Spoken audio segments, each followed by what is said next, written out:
And we're live. Okay. We are going to get right into it. I'm going to say a quick prayer to protect everybody's hearts and minds from my craziness.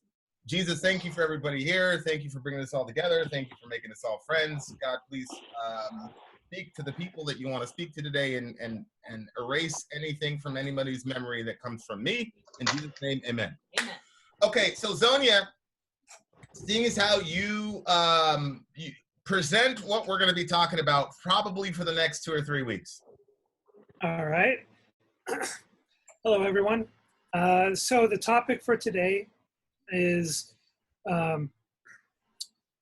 Christian in name but not in works, or what does it mean to be a Christian?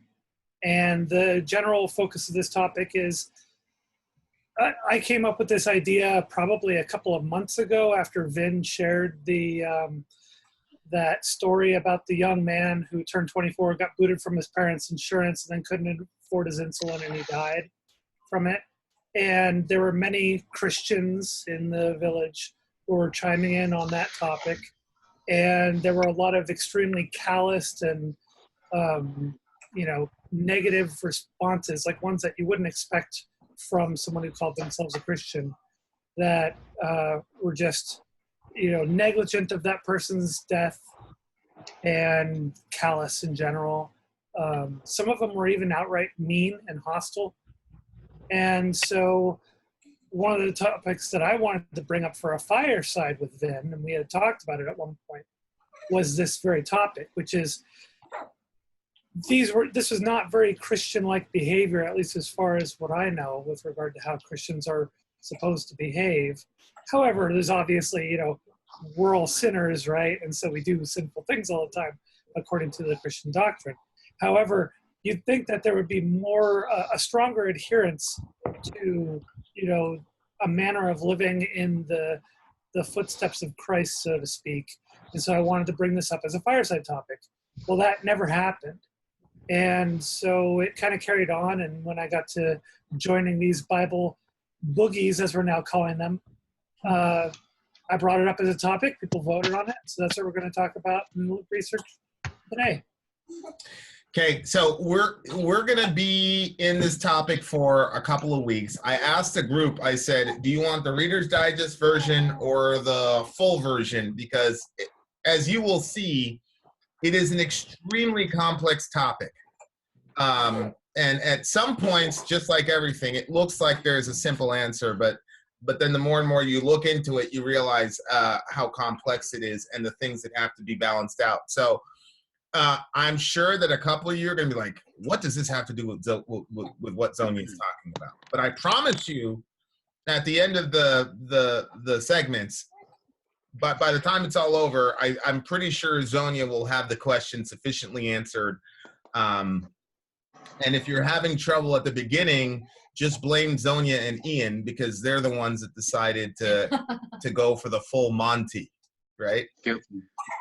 Okay, very good. Okay, so first of all, the reason that I kind of dodged doing it on a fireside per se is a couple reasons. One is because, and I talked to Zonia about this offline, but I was extremely emotionally affected by that particular situation. Because having a kid of my own, it's just your worst nightmare as a parent to bury your own kid. Gosh. So I was extremely emotional about that topic. And I gotta say that it got compounded by the comments that I saw. And so I kind of avoided that topic because at the time I was really not going to communicate in a way that was very Christ-like. And we talked about this, right? Where in the first one where we talked about judging people who think they're better than everybody, right? And we don't like that, but then we turn around and judge the people that judge people, which makes us judgmental people. And so I was trying to practice self-awareness and realize, okay, Vin, you're not going to be able to engage this topic in a loving way. So I kind of avoided it. But in this context, I feel like I can. And I really want to get to kind of the root cause issues as it relates to what Zonia was talking about in the history of Christianity. Now, the other interesting thing about this topic is Peter brought up denominations as a topic that we're going to talk about as well at some point. And so this works really well because this question that Zonia brought up is actually one of the main issues during the Protestant Reformation. So, Martin Luther, Protestant. Sola fide. Say again? Sola fide, faith alone. Sola fide, correct. You got it, right? And we actually did a song from, I forgot the name of the band, Decibel Omega, that actually talked about this very concept. So it's extremely interesting, and that's why we're doing the 3-week version instead of the 1-week version. Is everybody tracking with me? Yep. Excellent. Yeah. Okay. Now let's get right into it. When you say so and so is a good person or so and so is a bad person, what do you mean by that? I guess it would be from your own perspective. Right. And just for pause, guys, I'm not trying to get into like objective morality versus subject. I just want to know from your guys' perspective, what does it mean when you say that so-and-so is a good person or so-and-so is a bad person? I think when someone practices kindness towards you on any level, that makes them a good person. Okay. Because good people are also capable of bad things. Just the same as bad people are capable of good things. A more or less altruistic person. Okay, so a person who is giving to other human beings, right? Like a humanist. Or a person who cares at least. My personal opinion, a quote bad person would be super rare.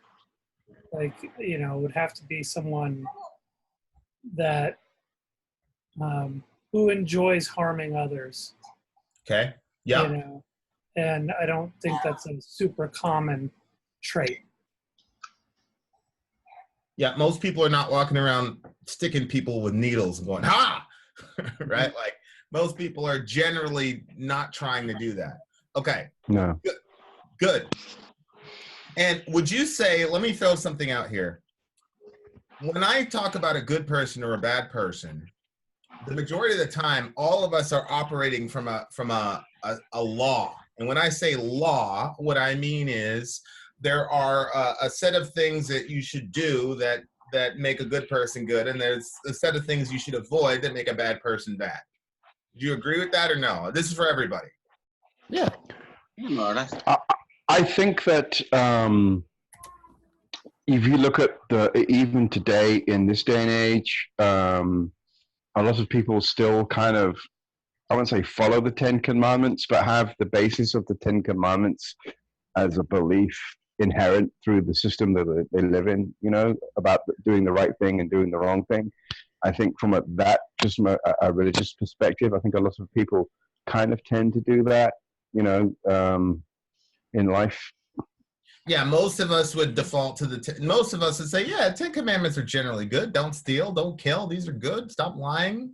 These are our laws as a society have been based on that, but our laws as a society can also, using those can also work against you too. Yeah. No, I'm with you. I think for me, as someone that likes to look into how other religions perceive God and law and love and good behavior, I think regardless of what faith or belief, the one that kind of blew me the way the most was the 7 tenements of the Satanic Temple.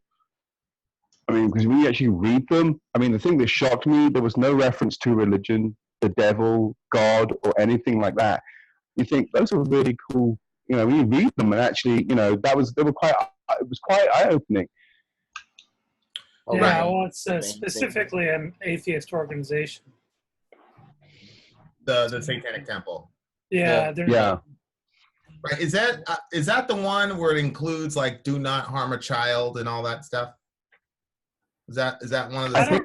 I think so. Don't do harm to others. Yeah, so they have don't do harm to others unless they want you to. I remember that was the caveat or the catch. Yeah. What? Well, Yeah, like masochists, for instance. Yeah. But yeah, the Satanic Temple's goal is to essentially try and push for religious equality, right? And that's essentially why they formed. Right. So they themselves basically inject Satanism where Christianity has become exclusively injected by government or by those who work for the government.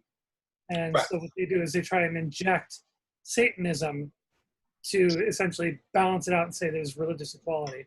Cancel but it. their actual tenets are totally atheist. Right. So okay, I want to add one thing, and Yeah. that's the intention behind, the motivation behind your action. I think that makes true. all the difference, because if you fly in somebody from the deep Amazonas who has no clue and no concept about our law and society, and he's starting to act erratic, like, I don't know, going to the next zoo and kill something, he doesn't know better. And if we know the backstory, we tend to forgive those people. It's like with mentally challenged people, if he doesn't know better or is in a special state, we tend to forgive people. So there are three sets of actions for me. The one is to do bad things on purpose, then to do nothing at all.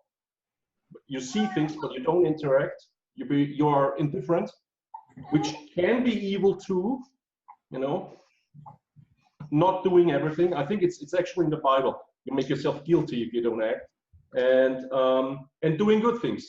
So that's the three parameters I'm going on. well, right. And Conscience has to play a lot. conscience. Sorry, conscience has to play a lot of that too. I think morality is also a lot of it's conscience based, and I think it's how you behave when other people are not around as much as it is when other people are around. But I think conscience is also culturally defined. If your parents told you from the beginning on, don't do this, and this is good and this is bad, it's embedded in your conscience. But what Peter was talking about in Christianese would be sins of commission. That's bad things that you actively do. And then you have sins of omission, which is there was a good that you should have done that you didn't do. Exactly.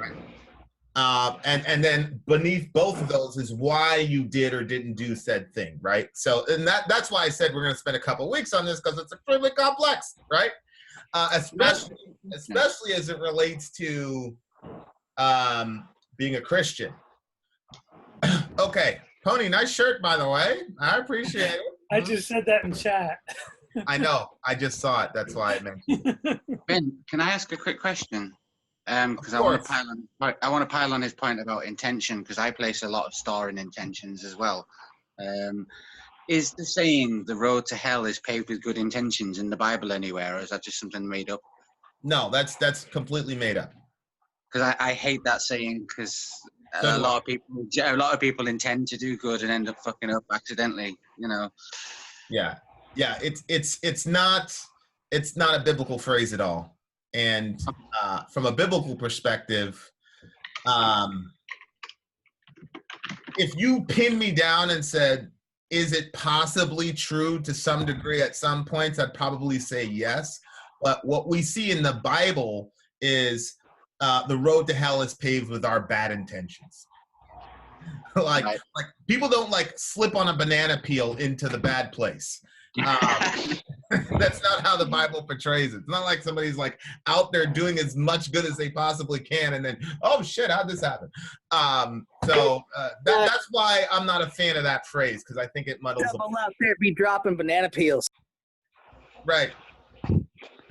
Well, you could drop a banana peel. You could, like, well-intentioned, drop a banana peel and then somebody slips into hell, I guess. But anyway, okay. So here's what we've got. I think all of us agree that law is simply externalized morality. It's simply what you need to do in a society, et cetera, et cetera. So here's the most basic definition of sin. And Matthew Winter, I know that you have a Bible and you probably have an ESV, because I've probably stereotyped you properly. By the way, Matthew, I'm going to be praying for you afterwards, because I see you're in a lot of pain. but you're being a good sport. Okay, so who's got a Bible, just so I can know, because we're gonna do what we did last week. Z has one. I know she has but one. I can't promise Gia will behave long enough for me to read it. Pony has one. Yaek, do you have a Bible? Got my ESV right here. Okay, and then we Go got. grab mine. I do have a Bible verse open though in Firefox that's relevant to this topic. Read it. He has like 3 Bibles, by the way. Yeah, Yaek is not playing with y'all right now. Okay, so No, he's not. All week he's been telling me how I'm sinning. I'm not playing with y'all either. Z is not playing. Nobody's playing Nice. games over here. My other Bibles are packed away. We're getting ready to move. Oh yeah. I assure you, my German Bible isn't helping anyone here. Our whole thing lost. And I have e-sword, so I can go in anywhere if you want. Oh gosh. I want an e-sword. That sounds epic. Okay, so let's go to 1 John chapter 3, verse 4. That's crazy. I almost quoted that when the topic came up. You should have. Jake, are you going to read your thing? And I want Jake to read his thingy too. Me too. I'm curious. First John. chapter 3. 1 John chapter 3, verse 4. Okay. All right. So Winter, you gonna read or what, my guy?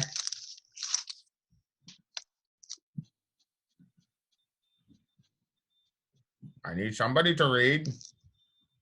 All I'll things read it. were made through him, and without him was not anything made that was made. That's John chapter 1, verse 3. Okay, I got it. Nicodemus said to him, "How can a person once grow old to be born again?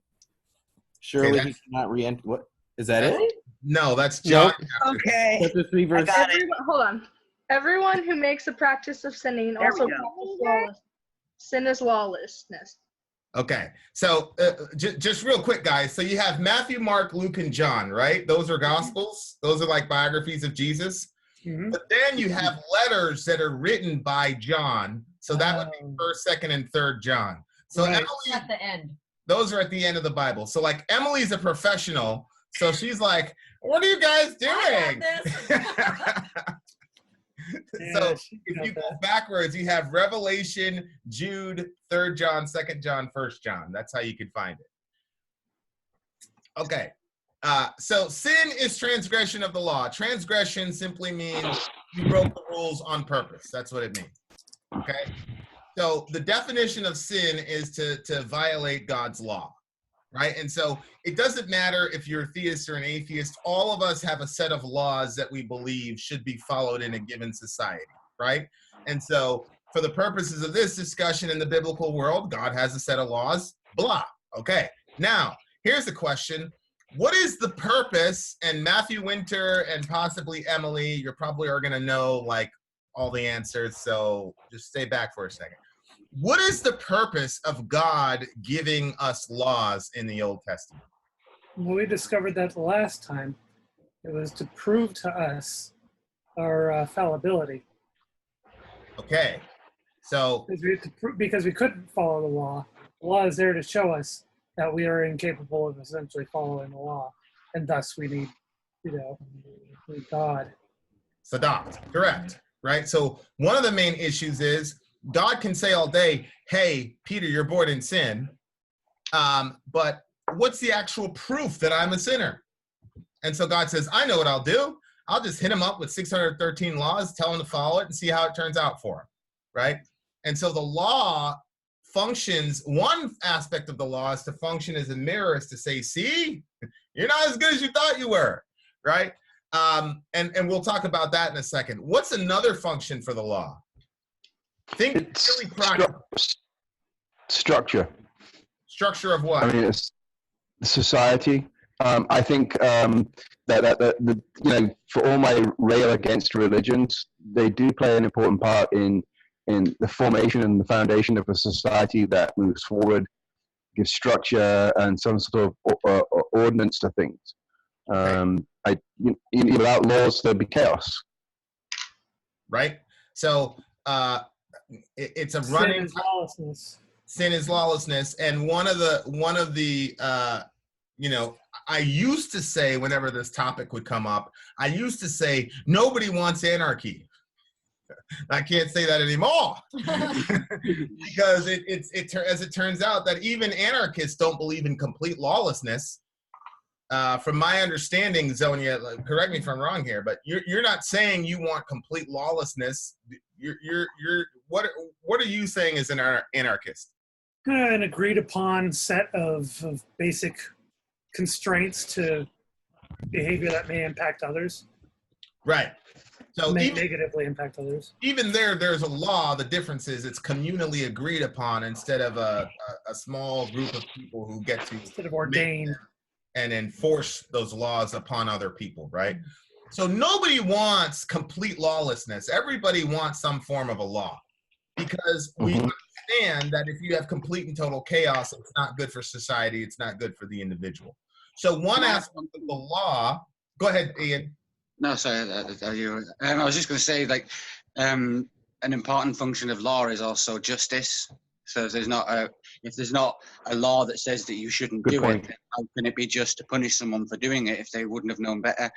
So, right. Honestly, I would argue that justice is independent of law. How's that? I'm more theologically, like within a Christian concept. How could God punish someone for committing a sin if he hadn't stated a law that told them it would be sinful to do it? Is more where I was going with that. Yeah, well, because essentially justice predates law, right? And there's a big philosophical debate about whether or not justice should have anything to do with law, and be factored in as an aspect of law, because technically it's not. Justice is actually another concept separate from law. Law says these are the things that you cannot do, or even the things that you can do.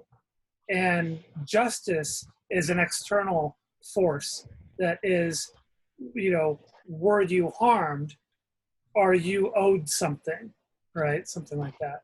So it's a little bit. Isn't justice, I think justice is much more flexible from the law in the sense that justice can be used to interpret the law, but I think justice to me is a basic, common. How the truth, truth is common in everything. You can find the truth of everything. That one truth. But like justice is about the right and the wrong, and I think justice is not something, because like rich people use the law to like for example, let's just be topical.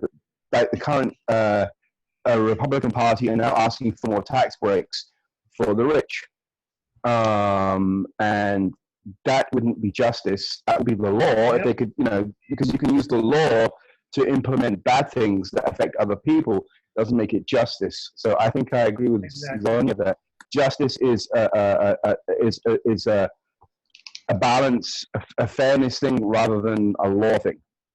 Well, exactly. I have a question too later then. No, go for it, Peter. Okay. Do we make any distinction between rules and laws here? What do you mean by that? Because I think there are certain rules in society, and if you don't follow them, you're gonna end up lonely and isolated or whatever. Right. Like stuff that you don't end up in jail or something, but there are certain rules. And then there are laws where someone will impose certain consequences on you, if you like it or not. So, I think the one thing is risky. The one thing is risky. It comes with a punishment, and the other thing is more you're free to follow it or not. The pressure is not that high, but it's still there. And where is the line? Where do you draw the line? Yes, I mean, and I think there's a harder line than here in Europe or in the US. Between laws. Yeah, I think the perfect scripture to answer that would be the scripture of, I don't know the actual place, but in Solomon, where the two women who are fighting over that child, And then Solomon makes the law about cutting the baby in half and giving each woman half. And the real mother said, no, give it to the other woman. That to me, that's like applying a form of justice that works out right, that saves the child's life, and reunites it with its proper mother over what the law says. Because there are some things that are just beyond what law says. Yeah, and what's interesting is Peter's dichotomy between rules and law, Zonia's dichotomy between justice and law. I think both of those are explicitly dealt with in the Old Testament, actually. And it's interesting, Peter, because there are times when God refers to the law as rules, statutes, and decrees. So he makes distinctions, because you're right. And even in the Ten Commandments, guys, you'll see the distinction that Peter's talking about. As a matter of fact, let's go to the Ten Commandments real quick so I can show you what Peter's talking about. And then eventually, I think by the end of today, we might be able to even show the difference between what Zonia's talking about, between justice and law and rules and law. And now you guys realize why this is going to take us 3 weeks. Okay, so if you can, who's there? I'm here. Okay, so the 10 Commandments start in Exodus chapter 20, right?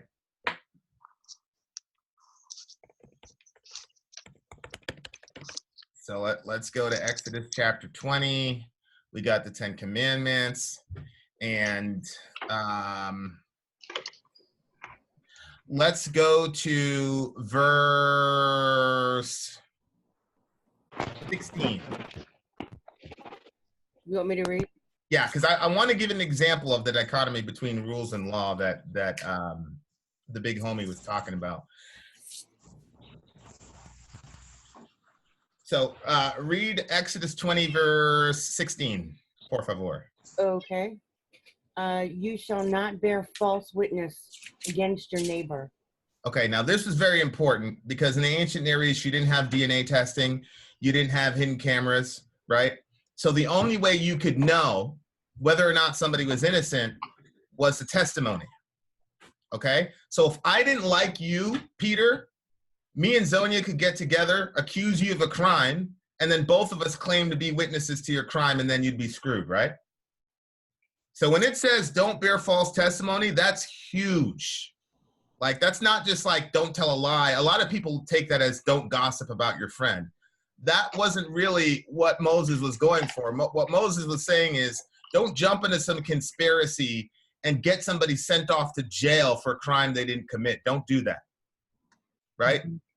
Okay, now that's a law, and you can find elsewhere in the Old Testament. If you bore false testimony, you would bear the penalty that you tried to get the other guy to bear. That's a law.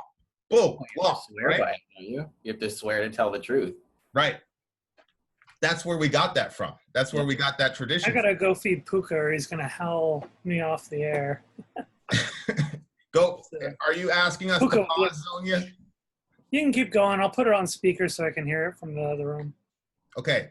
So there's a law. Now look at the very next commandment, and tell me, Peter, if this doesn't go to what you were saying. Go ahead, Emily. You're up.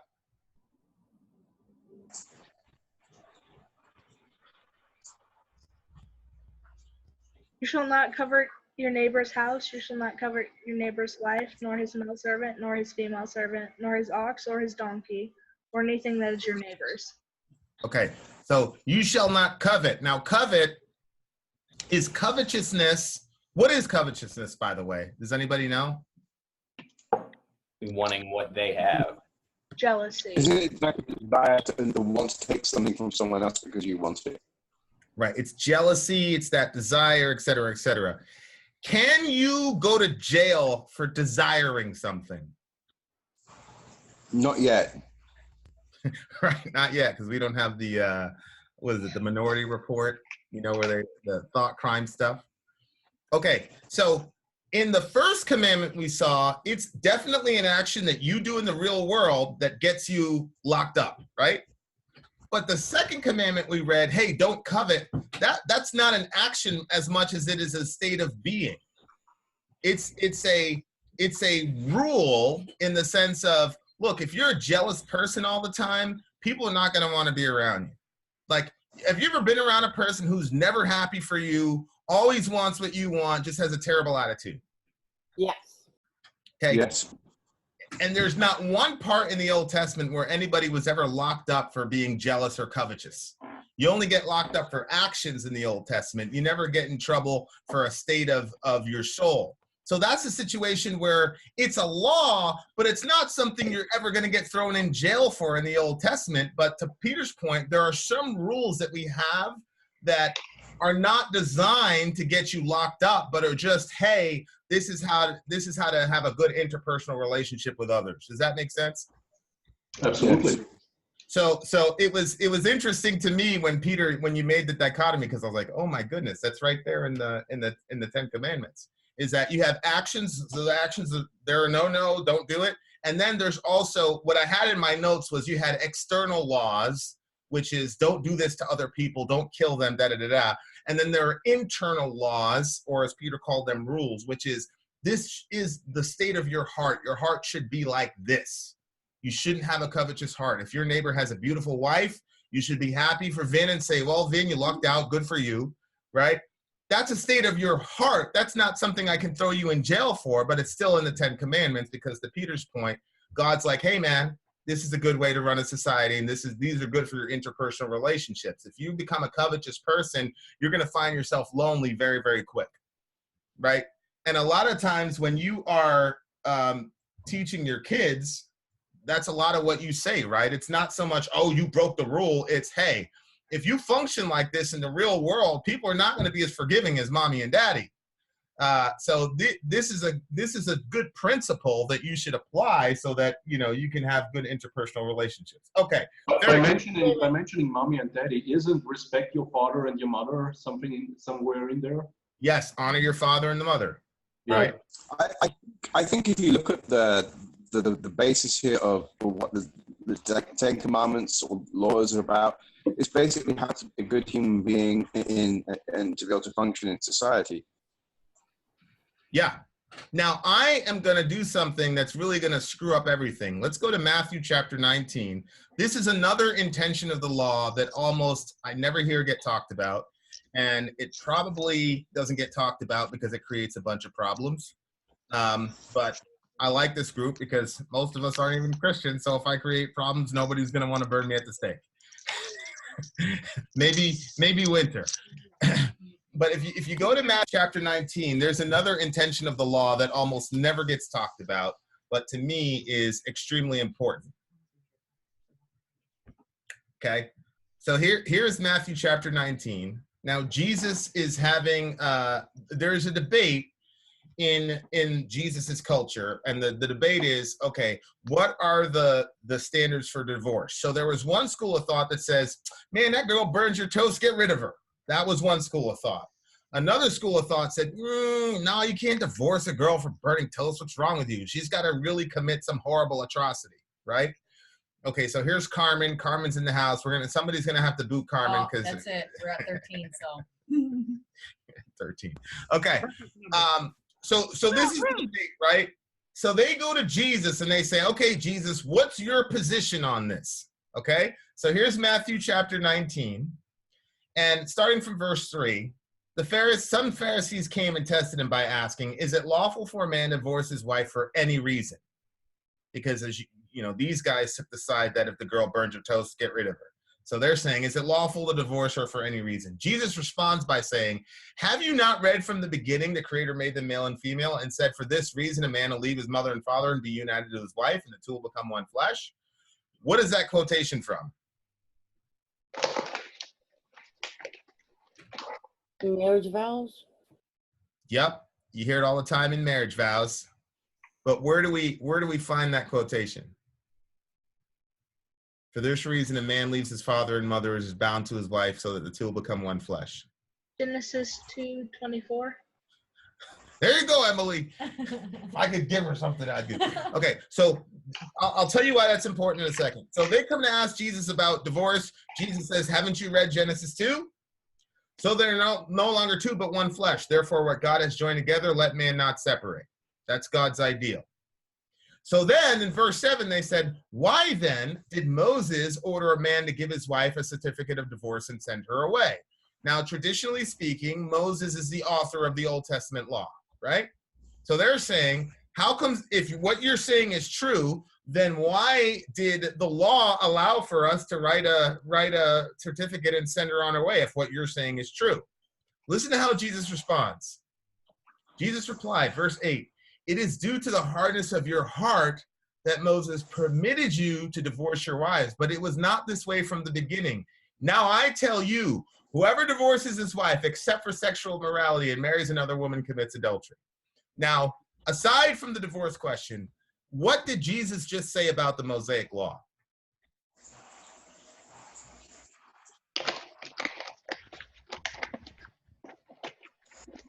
Kind of missed what you were saying there. Okay, so they're asking him about divorce. Jesus says, no, didn't you read in Genesis 2? Genesis 2 made it very clear. One man, one woman, one lifetime. What God has joined together, let man not separate. And then they said, well, then how comes Moses allowed us to write a certificate of divorce then? And Jesus, I think go ahead. My question is where it says when God was brought together, where two people decide to get married, who says it's God that brought them together? So in Jesus's mind, when people get together, it's not because they just accidentally ran into each other. In Jesus's mind, of course not. Say again? Don't be ridiculous. I said, of course not. Don't be ridiculous. I don't mean that. I mean, like, a lot of people assume that, that it's God that brings people together.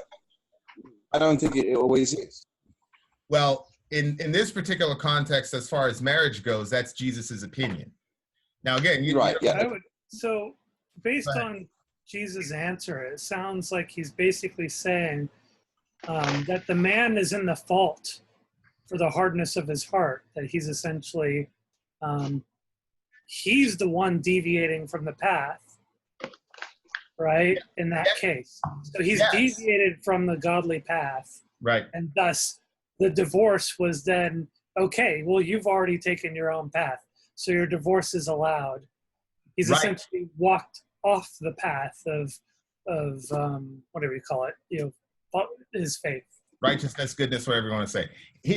Here is my synopsis, and look at verses 3 through 9 and tell me if I'm crazy. What Jesus is saying is what God had in the Garden of Eden is the ideal. That's God's ideal world in Genesis chapter 2 before sin came into the world. But because sin is now in the world, and you men generally dominate a society, the law of Moses contained parts that were not God's ideal, but was God simply managing the evil that was in your heart. So God allowed for divorce, not because it was his ideal, but he allowed for it because he's a realist and he knows that you've got a bad heart, so he allowed for that. But that's not God's ideal. God's ideal is Genesis 2. But you guys are so evil that you don't want to live that way, so God gave a concession or an allowance for you to do that. Does everybody see that in the text or no? What this means, this is very important. What this means is that there are some parts of the Mosaic law that are not God's ideal. So sometimes you'll see things have you ever seen something in the Old Testament? I'm talking to the veterans now. You ever seen something in the Old Testament that's like, ugh, I don't like that? Yeah, all the time. Right? Yeah. Yep. And you go, what the hell's going on? And then you ask your pastor and you're like, yo, this is nasty. And he goes, shut up, it's the word of God. Get out of here. Oh, yeah. Right? What I would say to you is a lot of that stuff, I think God would get beside you, Emily, and say, yeah, I don't like that either. But what I'm dealing with here is human sinfulness. I'm dealing with sinful human beings who do not have the example of Jesus yet. So what I'm going to do is there's stuff about slavery, all the rest of it. They go, how do you reconcile that? Maybe we can do a whole discussion about that. But the point is, one of the functions of the law was simply to manage people's sin until Jesus showed up. And the reason I'm saying that is because right after that, he says, now I'm telling you Whoever divorces his wife except for sexual immorality commits adultery. So what he's saying is we're going back to what God's ideal was. So Jesus' idea was, okay, we had the Garden of Eden, we screwed that up. God's like, okay, I'm going to manage sin. So when you see that nasty stuff that you don't like in the Old Testament, a lot of it is just God saying, I'm just going to manage your sin. And now that Jesus shows up, now you've got a perfect example. So now God is saying, okay, now we're going to restore the world and you need to live this way. Does that make sense? Isn't it more than managing? Isn't it defining sin in a way? Extrapolate. First you have to define it and then you can manage it. I agree. And I would say God defined what his ideal was in Genesis chapter 1 and 2. And any deviation from that, we talked about the term abomination a couple weeks ago. And I simply said abomination is because, Peter, one of the terms that was used for abomination was if you charged interest on a loan. God called that an abomination. And so I was simply saying the term abomination simply means living in such a way that is not the way that Genesis 2 showed us how to live, right? So also for me personally, it's very interesting from a modern standpoint because it also defines the limits of free will. Yes. So it defines the outlines. This is where you are allowed to go, and within that parameter, you can do whatever you want. But there is the line, and outside of that, this and that will happen. And there are harmless implications for the rules, and then there are serious ones where I think the Bible is even going so far. What is it called? The unforgivable sin. Yeah. If you do that, you're out forever. Yeah. So that's pretty serious. So there's three purposes of the law, right? One is to show us that we're not as good as we think we are, like Zonia said. The other is just plain old order in a society. Actually, four. The other is how to function as a person, and then the other is to keep a holding pattern until Jesus showed up. Now, let's think this through. Somebody go to Deuteronomy chapter 6. So Moses is reading all these laws to the people, right? And then he says something terrifying. And one of you is going to have to explain to me why I'm saying it's terrifying. We already went through some of that in one of the previous ones. Yeah, in Deuteronomy chapter 6, verse 25.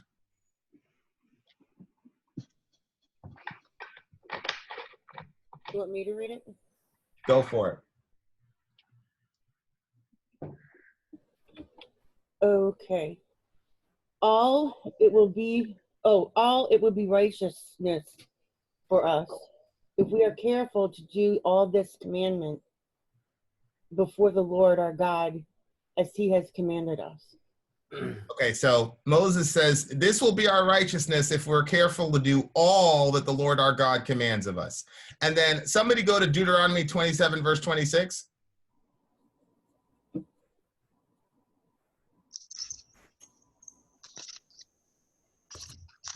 Get it? Go for it. Cursed be anyone who does not confirm the words of this law by doing them. And all the people shall say, Amen. Okay, so Moses says in 6:25, hey, if we do this and we follow all the words of the law, this will be our righteousness. That's the positive. But on the other hand, if you don't follow all the words of the law, what? Be cursed. You're cursed. Now, let me ask y'all a question. Why in the world would I say that those passages are terrifying if you take them seriously? Because nobody can follow all of them. Right. Which means? We're all cursed. We're fucked. Who said that? Tina. I did. I mean, that's basically we're up excrement creek without a paddle. Yep. Sadaqt. Correct. Right? You can see this very clearly in John chapter 7, verse 19. You don't have to go there. But Jesus looks at the Pharisees, and the Pharisees were like the elite of the law keepers. And he goes, none of you keeps the law. Okay, now, here's a question.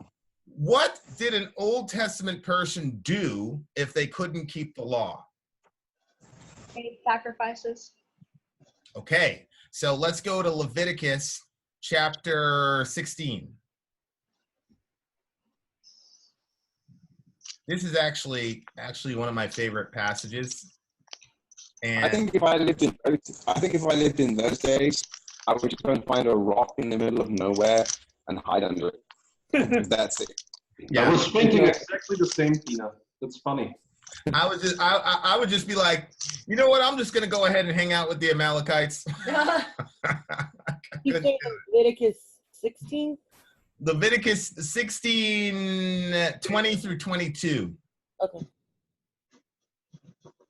Just because I'm interested, when I have to ask, if you really decide to hide yourself in a cave and meditate or even pray the rest of your life and not interact with any human person, would that be wrong according to the Bible?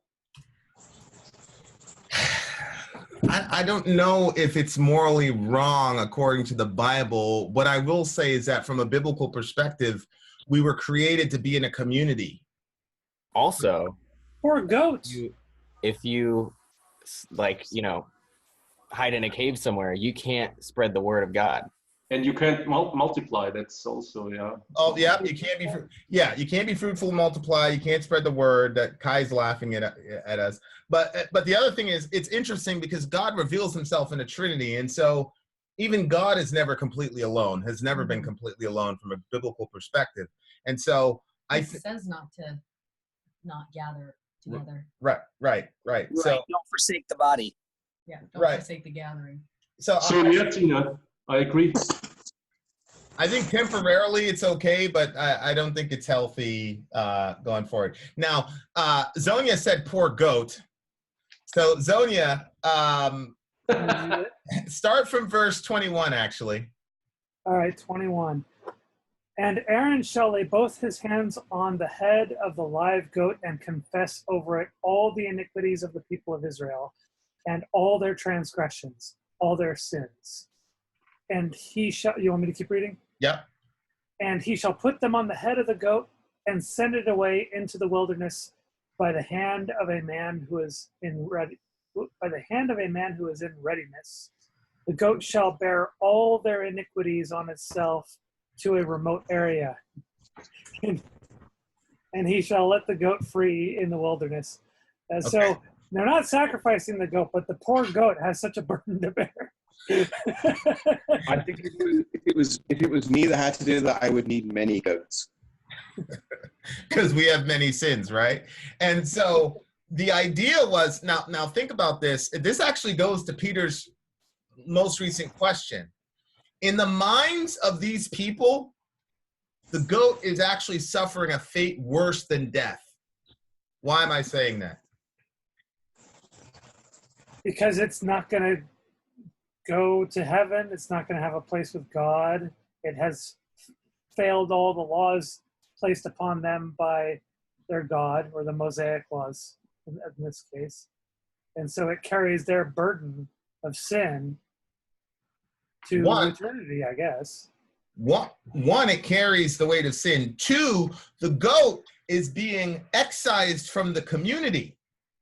Notice it's going into the wilderness, and the symbology is, hey guys, this is what should happen to you.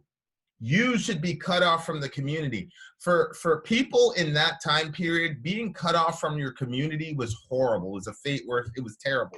The individualism that's very popular in the West, where I'm an individual and me and I earn this and me, was not the mentality of the people. Well, they didn't have that luxury because they lived out in places that were remote. So they didn't have, like, you couldn't just drive down to the hospital or to the market or to the local police station. They didn't have any of those things. Your family was like your support system. They were how you survived. Right. So I was going to say you can't survive when you go there.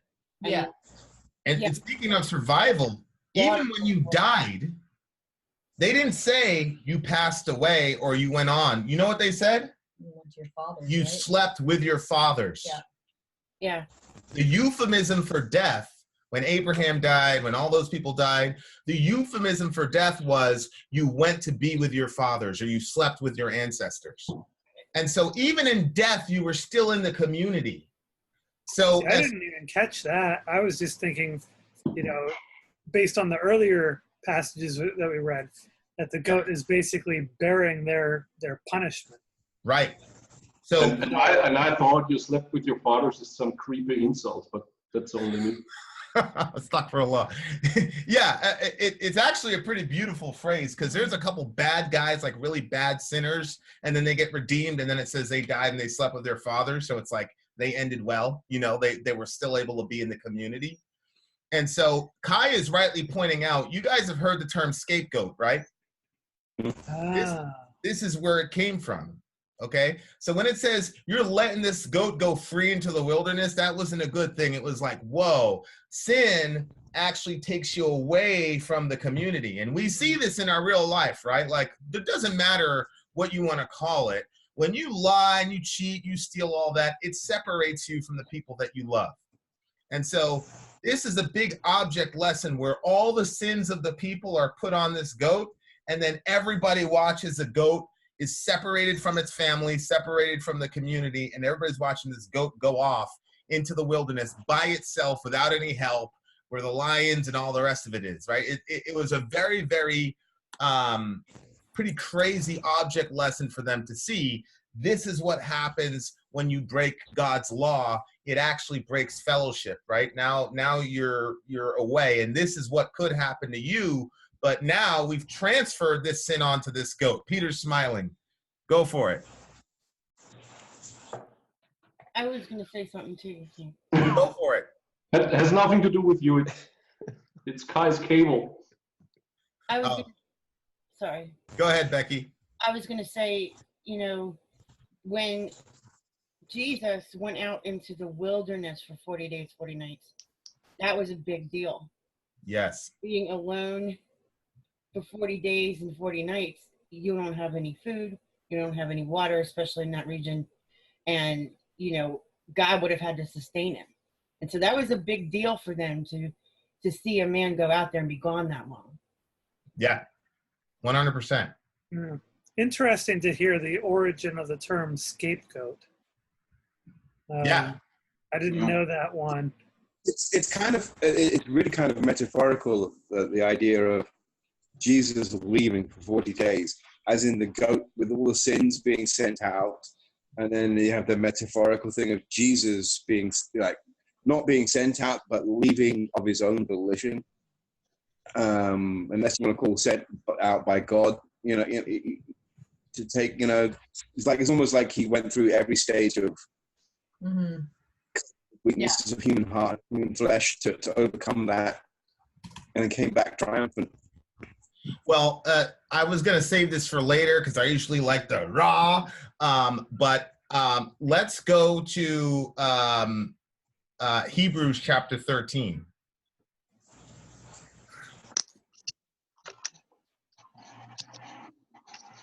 Because it really goes in line. It brings together the scapegoat concept, what Becky just said, and what Tina just said. I was going to save it for later, but I'm not going to. So Hebrews 13, and then verse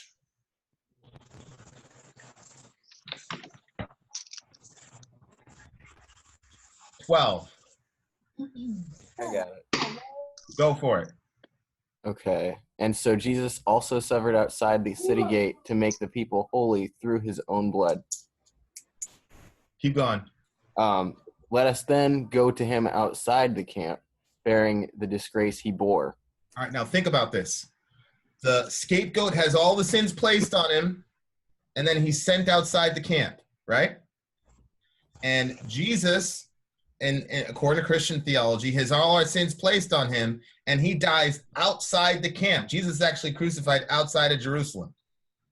And so the author of Hebrews is saying, just like that scapegoat bore our sins outside the camp, Jesus has our sins placed on him, and he bears that sin outside the camp. And remember, we talked about being alone was like a fate worse than death to the ancient Near Eastern people. What did Jesus say to God on the cross? Father, into your hands I commend my spirit, or Father, why have you just Forsaken me. Why have you forsaken me? Right? Right? Mhm. And so there's a lot of people, oh, he wasn't really forsaken, da da da da. We'll talk about that another day. But my point is, you see the connections between the scapegoat and Jesus. The scapegoat has all the sins placed on him. Jesus has the sins placed on him. The scapegoat is outside the camp. Jesus gets sent outside the camp. The scapegoat is cut off from the community. Jesus is so cut off from the community, he's even cut off from God. Okay? I say it all the time. It doesn't matter from my perspective if you believe or don't believe. As long as you're on the earth, you're not cut off from God because he continues to chase people. But Jesus in that moment was. So he was the ultimate scapegoat from a biblical perspective. Okay, now, so one of the ways that the Old Testament dealt with the fact that we couldn't keep the law was they created this entire sacrificial system, which we just saw with the scapegoat, in order to deal with the fact that God knew we were not going to keep the law. Here's another one. Who wants to read? Who hasn't read yet? Arcona fan. All right, Sure. Arcona fan. Arcona fan, you ready to read, my guy? No, Sure. you don't have to follow me, by the way. Sorry for volunteering others. Okay, let's go to Leviticus 5, starting from verse 14.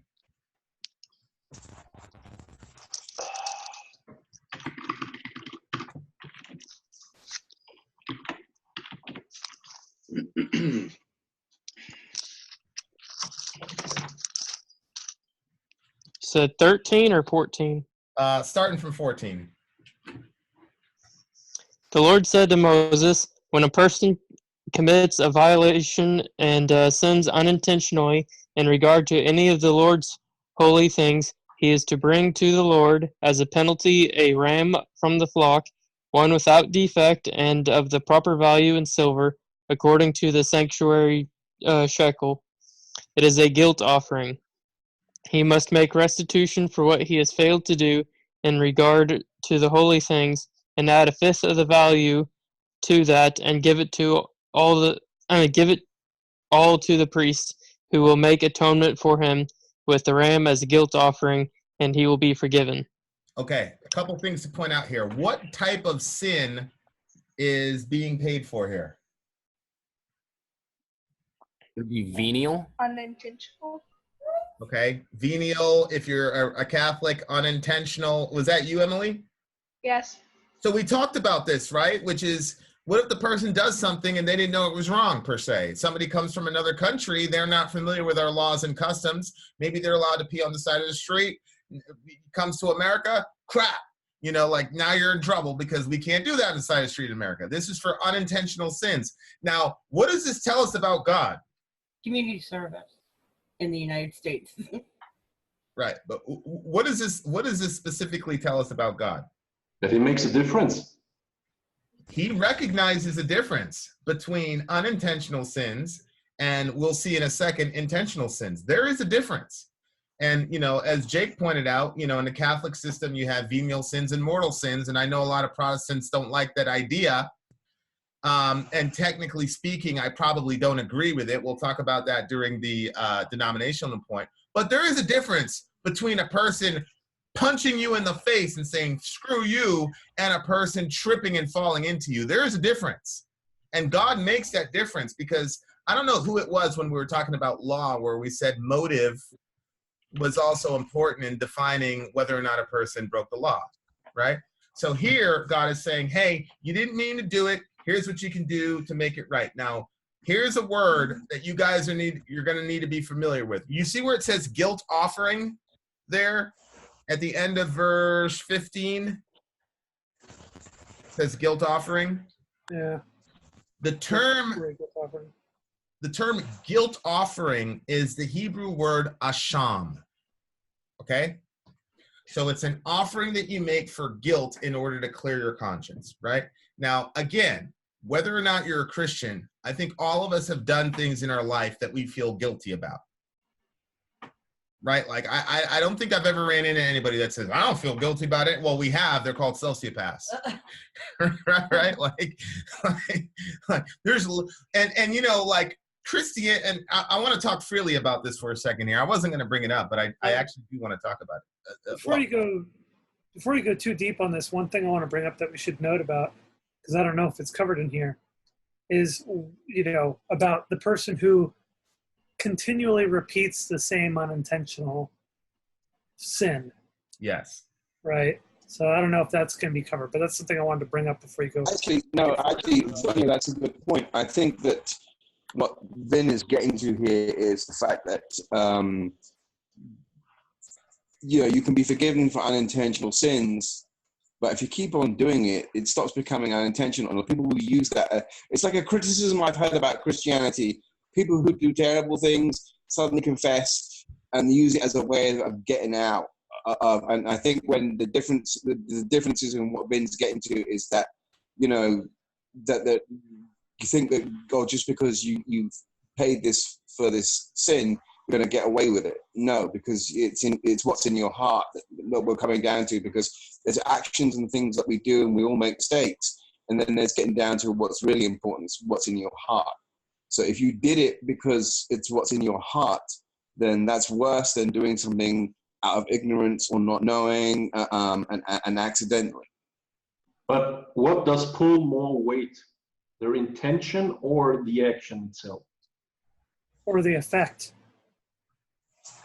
Or the knowledge that you're doing something wrong. The other thing that we got to keep in mind also is that there are a lot of people who sort of subconsciously or consciously gloss over the fact that they keep making the same mistake over and over again, but they're not actively thinking about the fact that they do this, right? Yep.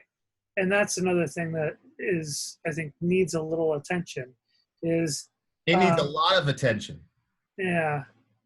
It seems to be well, I don't know. I can't read people's minds, but there seems to be enough evidence in everyday action to suggest that most people repeat the same mistakes over and over again and sort of subconsciously know it, but in a way kind of consciously direct their attention away so they never have to fully process it and learn from their mistake. That's the number one reason why judgmental people are judgmental.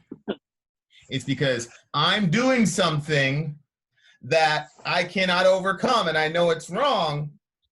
So what I'm going to do is I'm going to look at you and point at what you're doing so that I don't have to deal with my own personal bullshit. Hence, hence what Jesus says about remove the speck from your own eye before attempting to remove the log from your brother's. Well, the log in your eye versus the speck in your brother's. So Jesus is saying you're worse than your brother, but here you are trying to go after your brother because you don't want to deal with this log, because really what's happening is we're misunderstanding a part of the gospel that I want to bring out. But you guys are kind of like running the lesson and you're always one step ahead of what's in my notes, which is good. But it also makes me go, how the hell are these atheists doing this when I teach Christians 18 times? But that's a different story. God forgive me, I shouldn't have done that. Strike that from the record! Forget that! Okay. Okay, well. So this tells us that the guilt offering. And I want to talk about guilt for a little bit. So I agree that many religious people pile on the guilt and they use guilt as a weapon.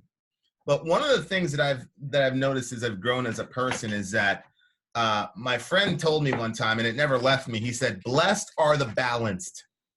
And he said, one of the ways that you can track whether or not a person is growing as a person is if they're balanced. Because immature people always swing from side to side to extremes.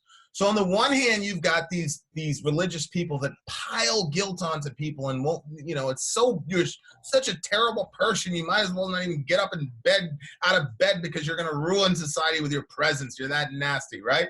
But then you have the other side, which is everything's okay, everything's fine, you've never done anything wrong in your life. When you know good and well there's things that you feel bad about, right? So I just wanted to kind of like free flow to people. Like how does everybody deal with their guilt, or do you feel guilt, or have you ever done anything that you feel guilty about, etc.?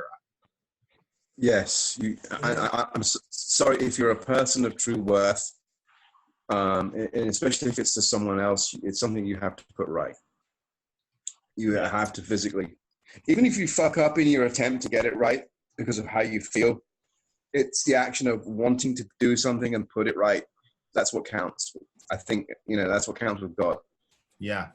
A person may have that you've given some sort of offense to, may have a negative reaction to you trying to correct your mistake and say, look, I feel really, really bad. And some people might fly off the handle.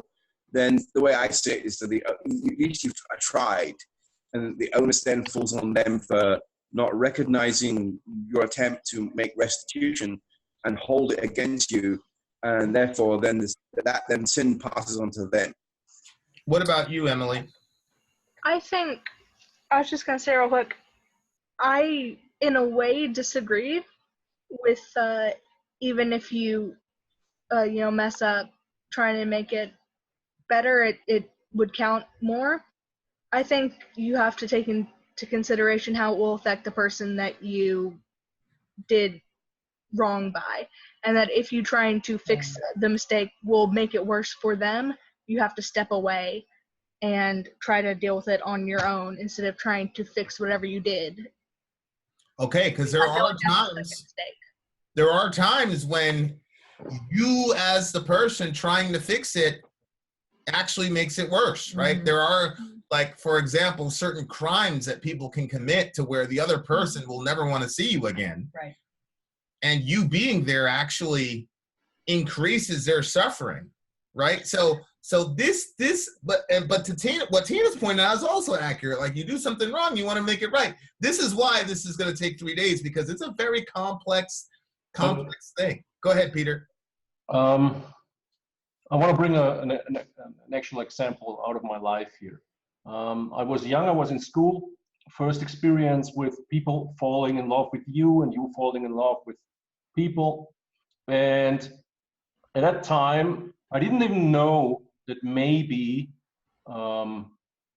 men experience that kind of feeling and their intentions different than women. I thought it's aligned, it's the same, it's fun. It doesn't go deeper than that.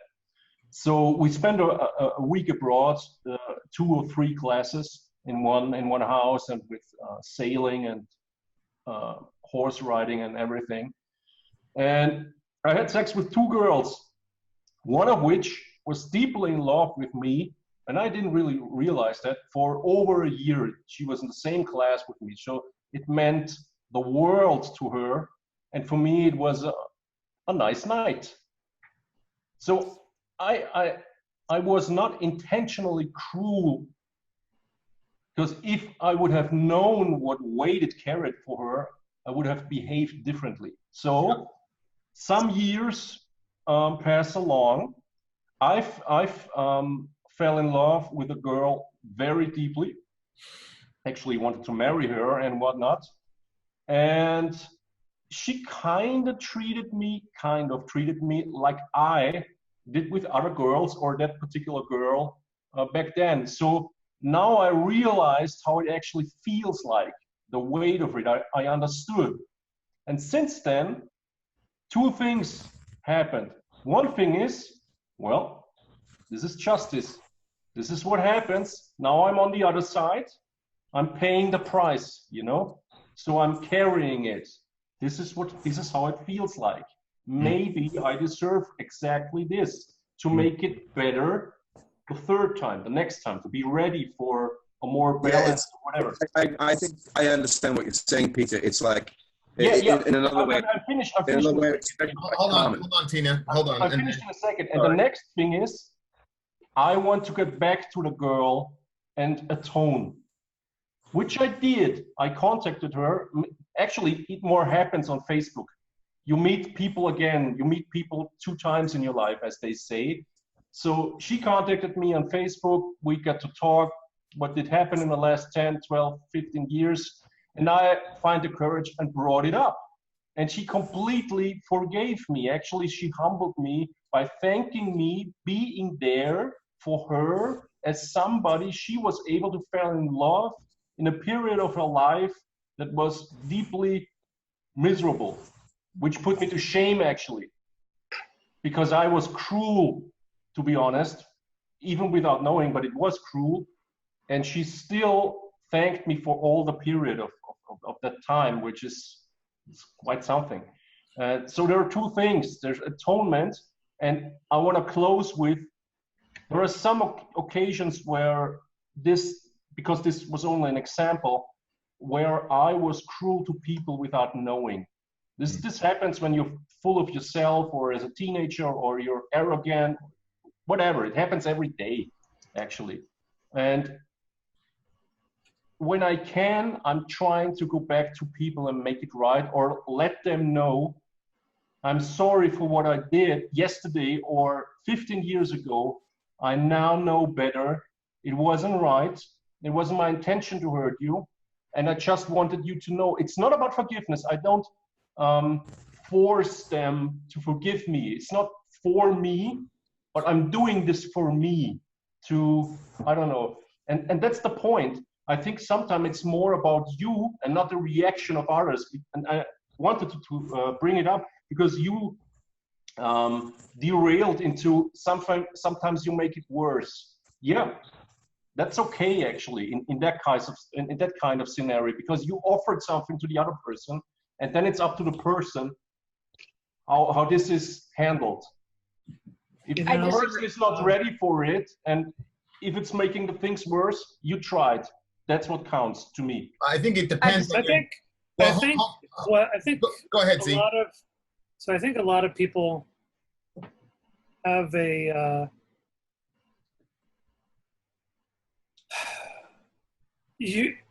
I don't know much about your background, Peter, but what some people have been through, it would be in many ways almost worse to have the person who wronged them approach them and try and rectify the situation again.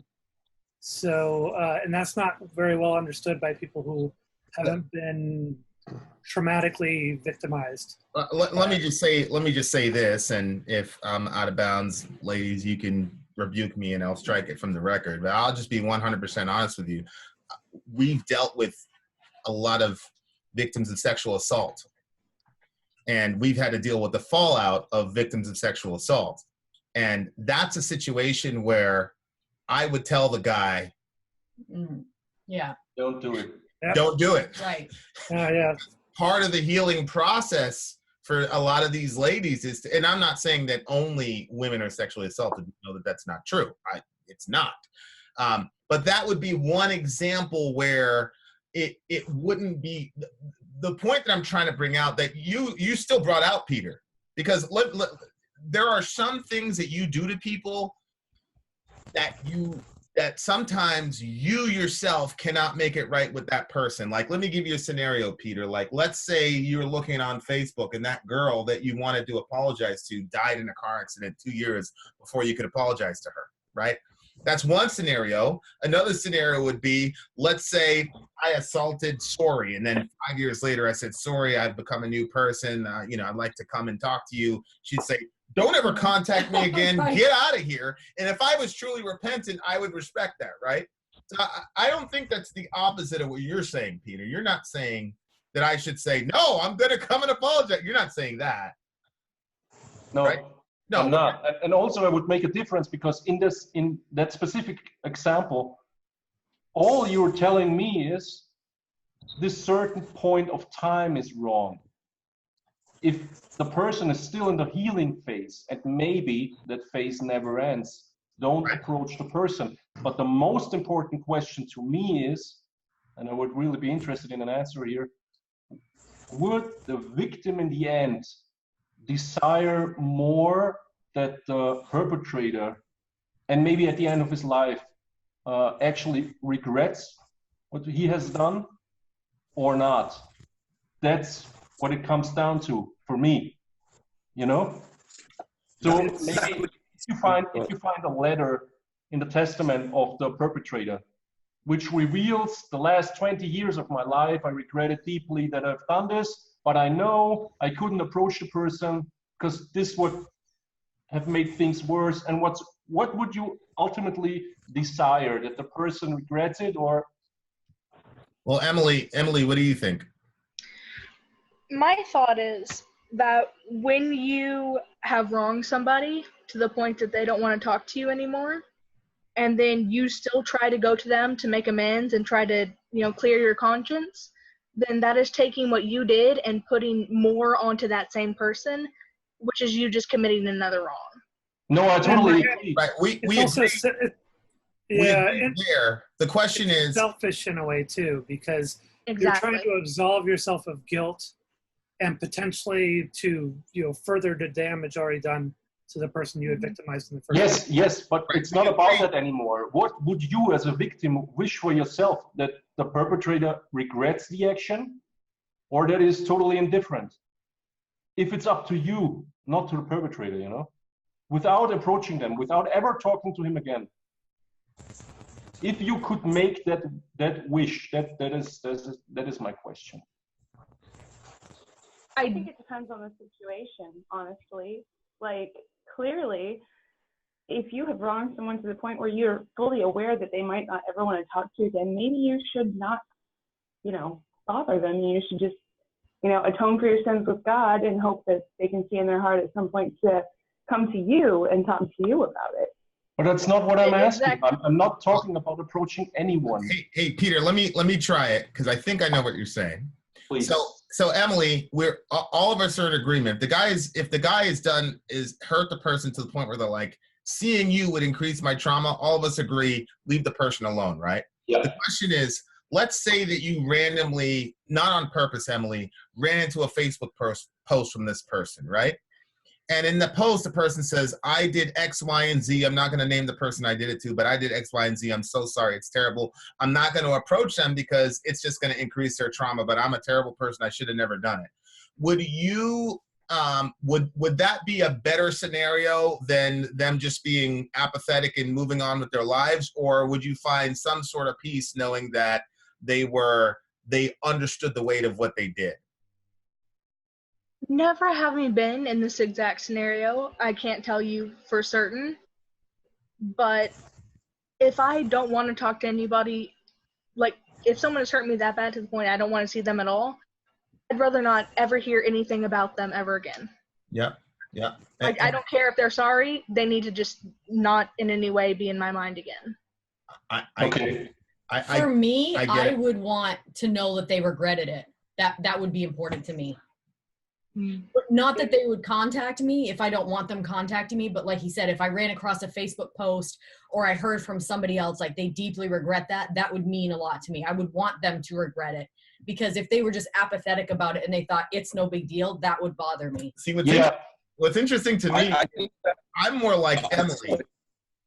Like to me, it's you want to erase this person from existence. I'm not saying it's healthy. I'm just telling you, like, this is where Vince is right now. You know what I'm saying? But I think that. Go ahead. Okay, so it's a difficult thing to talk about because it's such a sensitive issue.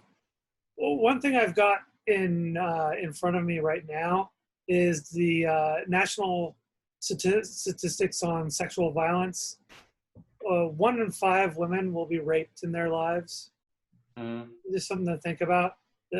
Comparatively speaking, 1 in 71 men is the current statistic. Well, Z, that number is probably higher, right? Because of all the rapes that don't get reported? Yeah, so I was just going to get to that. So you got to figure it's probably going to be more like 1 in 3 women. Honestly, just the women that I know in my life, the majority of them have been, if not outright raped, at the very least, they've been sexually assaulted, often multiple times.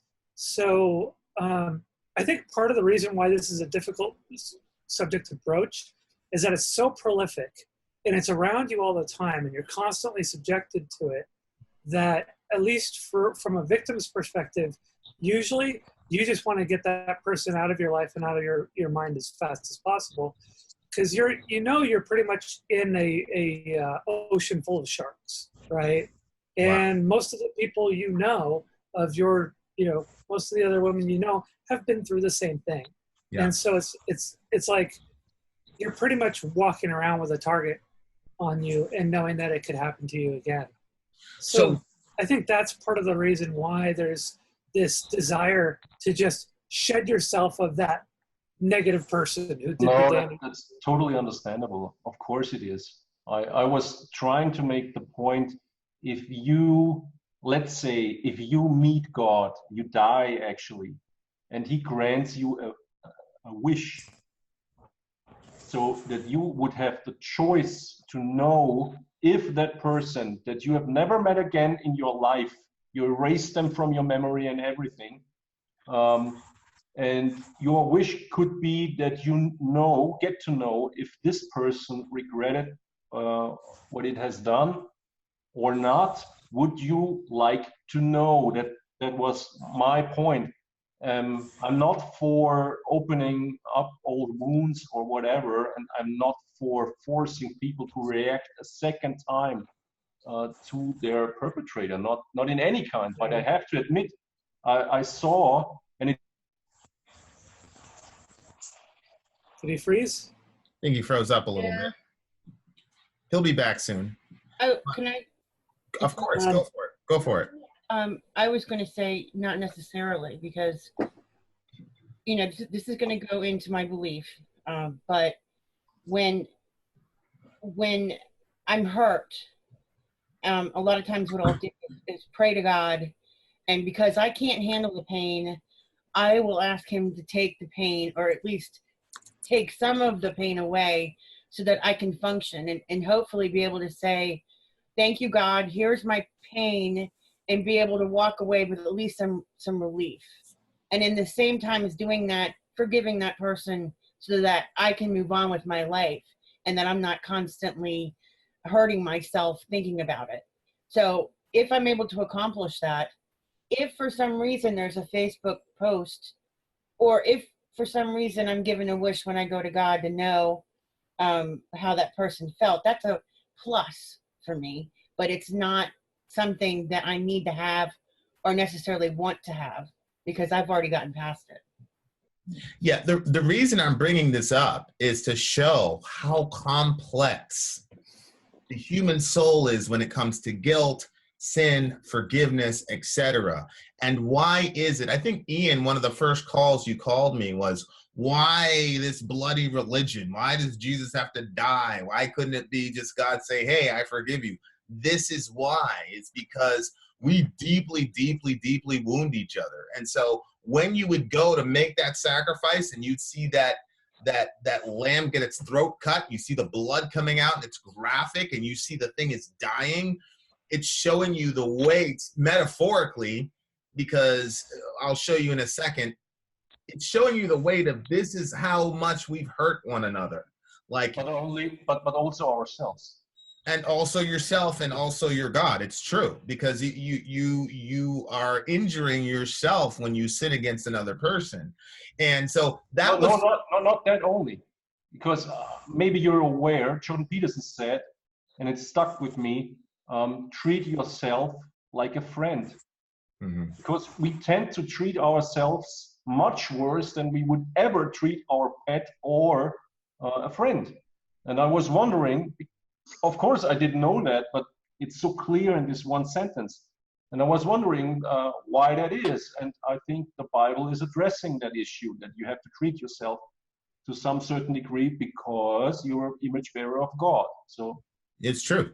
You're right. And one of the things that Moses is trying to wrestle with here is none of us, doesn't matter what your perspective is, all of us have a moral code, and all of us have violated that moral code. So I've never met a single person who's ever told me, yeah, Vincent, I live perfectly consistent with my moral code. And so the Old Testament solution is, hey, and now we dealt with unintentional sin. Here's verse 17 of the same chapter. If anyone sins doing any of the things by the Lord's commandments ought not to be done, though he did not know, then realizes his guilt, he shall bear iniquity. He shall bring the priest to a ram, blemish, etc., and you offer up your guilt offering, it shall be forgiving. And it's a guilt offering. He has indeed incurred guilt before the Lord. So we all have to deal with that guilt that we feel, okay? And so the Old Testament was pretty graphic. It was like, hey, here you go. You got your animal, and it's dying. It's bleeding out. It's gasping for breath. And to Peter's point, kind of the message is, don't do this to yourself, because God is accepting this for the guilt offering. So there's no reason to slit your own throat. There's no reason to punish yourself. The punishment is being borne by someone else. Because what a lot of us do this, I'm not saying all of us do this, but a lot of us do this. When we do something wrong, we punish ourselves. And we don't let ourselves off the hook until we've arbitrarily decided that the punishment was sufficient. And go ahead. I don't think we often do, though. I think we've developed, at least in Western culture, I can't speak for others, I think we've developed quite a series of mechanisms for absolving ourselves of guilt rather quickly and readily. And it's true. I mean, in some cases, it's just like my father, for instance, he's a totally different case. My father just simply does not experience guilt or remorse or anything. On the outside, or really? I don't know. I mean, as far as I can tell, it seems pretty authentic, but we never know, actually. We don't know. I mean, he may experience it on the inside. It's hard to say whether or not he's a genuine sociopath. However, well, let's just go with it. Let's assume that he doesn't. Keep going. I want to hear what you're. Growing up with him, it was kind of interesting because I got to witness firsthand what it's like to see someone just repeat the same problems over and over and over again, no matter who it hurts. Even himself, oftentimes, he'd end up spending himself into a hole, and then would have to borrow money and would file for bankruptcy. And he did that multiple times throughout my childhood and adulthood later on. So he actually just came to me 4 years ago asking me for money and spent himself into the hole again, and he's retired. So, just watching him repeat the same mistakes over and over again, and he's got no sense of guilt as far as he exhibits, and never learns from his mistakes. And I see a more complex variety of that happen in everyday life. And this is something I was bringing up with Ben as well, with Christians. Christians often do it in a manner of, I'm self-righteous, I'm with God and I'm better than you, therefore I didn't do the wrong thing, even though I'm hurting you right now. Stop complaining, right? So it's a little different. Obviously, other people have come up with more, systematic ways of absolving themselves of guilt so that they can continue the same patterns over and over again and not learn and not develop, not evolve. Yeah, so let me qualify that. Usually what we do when we're confronted with our sin or mistakes, whatever you want to call them, we'll do one of two things. We'll either justify it or we'll punish ourselves, right? Like, so you can justify saying, I didn't do anything wrong, yada, yada, yada. And just like I 20 minutes before I jumped on this call, I was dealing with somebody who was in that situation. He was trying so hard to justify himself and he got angry. Go ahead. Well, there's a third one that you missed. The really, really popular one today in politics. Oh, but what they did is worse. Yeah. What about you? Yeah. Right. Yeah. That's the big one these days is, oh, but they did worse. Right. So I'm not guilty. Yeah, right. I murdered that guy, but that guy murdered 2 people. So. So what the sacrifice does is it cuts both of those out.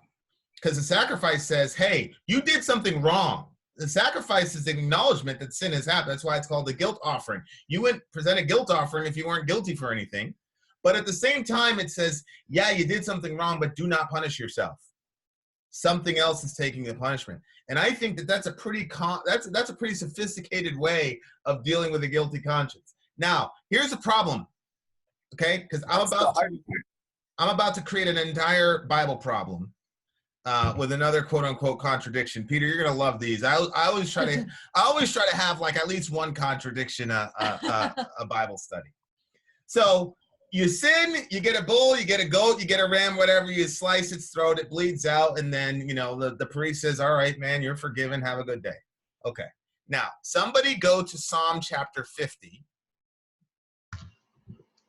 While they're doing that, can I ask, is the principle of al-halal based on that sort of thing of when you cut the lamb or the goat or whatever it is, and you watch it bleed out? Is that sort of when they do al-halal meat? Is that the same sort of based on that idea?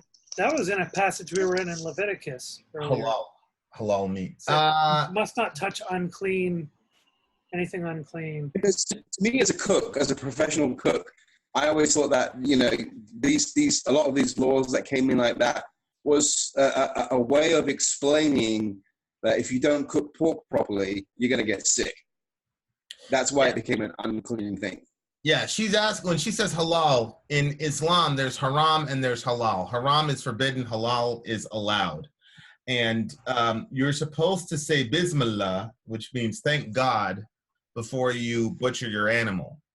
And so their system is about making sure you acknowledge God for your sustenance. So if you didn't say that before you slaughtered the animal, then it becomes forbidden for you to eat. So that system, Tina, is not about absolving sin as much as it is about making sure that God is the central focus, even in something as, you know, basic as eating. Okay, so who's in Psalm 50? What verse? Okay, and then Emily, I need you to be in Psalm 51. It's the very next chapter. Okay, so these two are going to read, and then you guys are going to tell me where the Bible contradiction is. Okay. Seeming contradiction or actual contradiction? Well, obviously, we don't believe it's a contradiction, but you know, Peter might not be satisfied with my answer. Okay, so Psalm chapter 50, and then you've got 7 through 14. And then Emily, sis, you have Psalm 51, 16 through 17. Okay? And guys, if you guys ever want like the notes or compilation of the texts, I can send those to you. Okay, so Winter, go for it. Okay, starting on 7? Yep. Okay. Hear, O my people, and I will speak. O Israel, I will testify against you. I am God, your God. Not for your sacrifices do I rebuke you. Your burnt offerings are continually before me. I will not accept a bull from your house or goats from your folds. For every beast of the forest is mine, the cattle on 1,000 hills. I know all the birds of the hills, and all that moves in the field is mine. If I were hungry, I would not tell you, for the world and its fullness are mine. Do I eat the flesh of bulls or drink the blood of goats? Offer to God a sacrifice of thanksgiving, and perform your vows to the Most High. Okay. What is that text seemingly saying? Don't sacrifice shit to me. Yeah, don't sacrifice to me because it's already mine anyway. I don't care. I think the intention behind it makes a difference. I think it's like it's just this continually use of doing something like that and not changing, and it's just constant over and over again, and it becomes like a get out. I don't know, almost like, oh, we did something wrong. It's like people to me that go to confession. You know what I mean? It's kind of like that. You know, people just do it for the sake of it's what they do, and there's no meaning behind it. So when you start like slaughtering at will God's creatures to try and absorb your guilt, even though you're still constantly doing the same, you're going to piss off the quartermaster, so to speak. Well, this kind of, I think you're touching on something, Tina, and this is what Zonia was talking about, which is predicated this whole thing. Where on the one hand, I think God is agreeing with you and Zonia. On the one hand, God's like, yeah, man, do these sacrifices. He goes through very intimate detail in Leviticus about how to sacrifice these bulls and goats. And then he's like, I don't eat these things or drink these things. What are you sacrificing all these animals for? Well, you told us to. What's wrong with you? Okay, Emily, let's make the contradiction even worse. Psalm 51, verse 16 and 17. For you will not delight in sacrifice, nor I would give it. You will not be pleased with burnt offering. Sacrifices of God are a broken spirit, a broken and contrite heart. O God, you will not despise. Okay, so this guy sinned. He did something terrible. And he says, if you wanted sacrifice to make up for it, I would give it, but you don't delight in the blood of bulls and goats. What are you talking about? You just said in Leviticus that you're supposed to offer bulls and goats. What is going on, Emily? Is this one of those Old Testament things that we mentioned last time whereby they needed rules?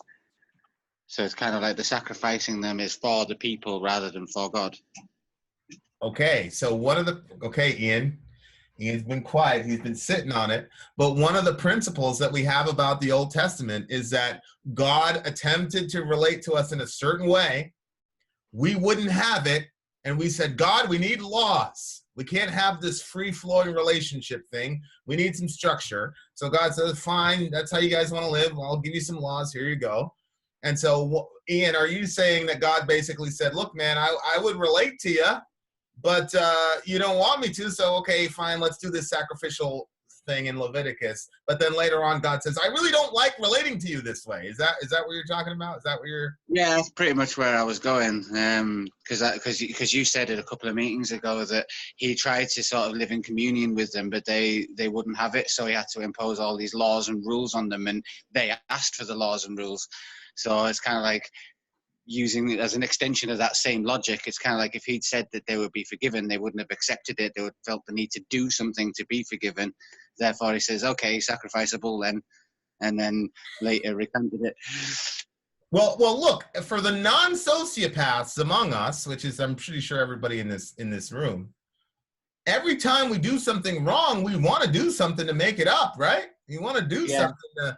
And a lot of us default to punishing ourselves. You know, some of you, Ian, I could tell that you're one of those people. Well, do you know what's so funny is like I'm doing CBT, cognitive behavioral therapy. It's very similar to dialectical behavioral therapy that they did, and I've literally been dealing with my complicated issues of self-blame and guilt, and trying to identify the things that are my fault and I need to work on, and trying to let go of things that I've been blaming myself for that really aren't in my control anyway. So I've got a very complicated relationship with guilt and self-hatred and all that stuff. And yeah, self-harm is the ultimate epitome of that. But yeah, I'm a very big self-blamer and self-punisher. And when there's nothing to be done, I still feel the need to do something anyway, so I can relate to it. Well, yeah, and think about the self-harm in the context of the sacrificial system, right? So you do something wrong, boom, blood is shed. Okay, so now you're done. So what is self-harm? You do something wrong, you feel bad about it, you hate yourself. What do you have to see? Blood, right? I mean, think about it. I've known a lot of people where that's a thing. Now let's watch this, because I think all this will come together when we start reading this passage. Everybody who has a Bible, go to Isaiah chapter 53. Jake, did you want to say something to that? Oh, no, I was just agreeing with him. I was sympathizing because I feel that same way. Yeah. If you're not a sociopath, you better come up with some way of handling your guilt, because it'll destroy you. So basically, I'm just curious. If I go to a psychologist and he tells me, write a letter with all that is bothering you, specific to your guilt or another person, but never send it actually, just the action of writing it, and you will feel better. Is that the analogy to what in the Bible? So it's just giving you a ritual or an action or whatever to manifest whatever it is into the world outside of your brain and yourself in order to, I don't know, feel better, or that you've gotten it outside of you.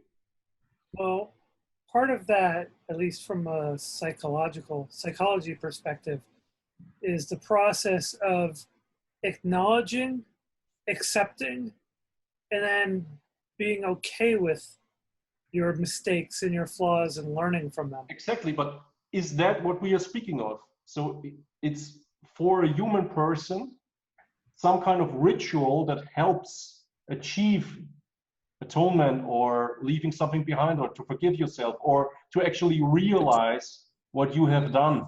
That's what they're gunning for, and part of the rubric of repentance is what? Confession. Yeah.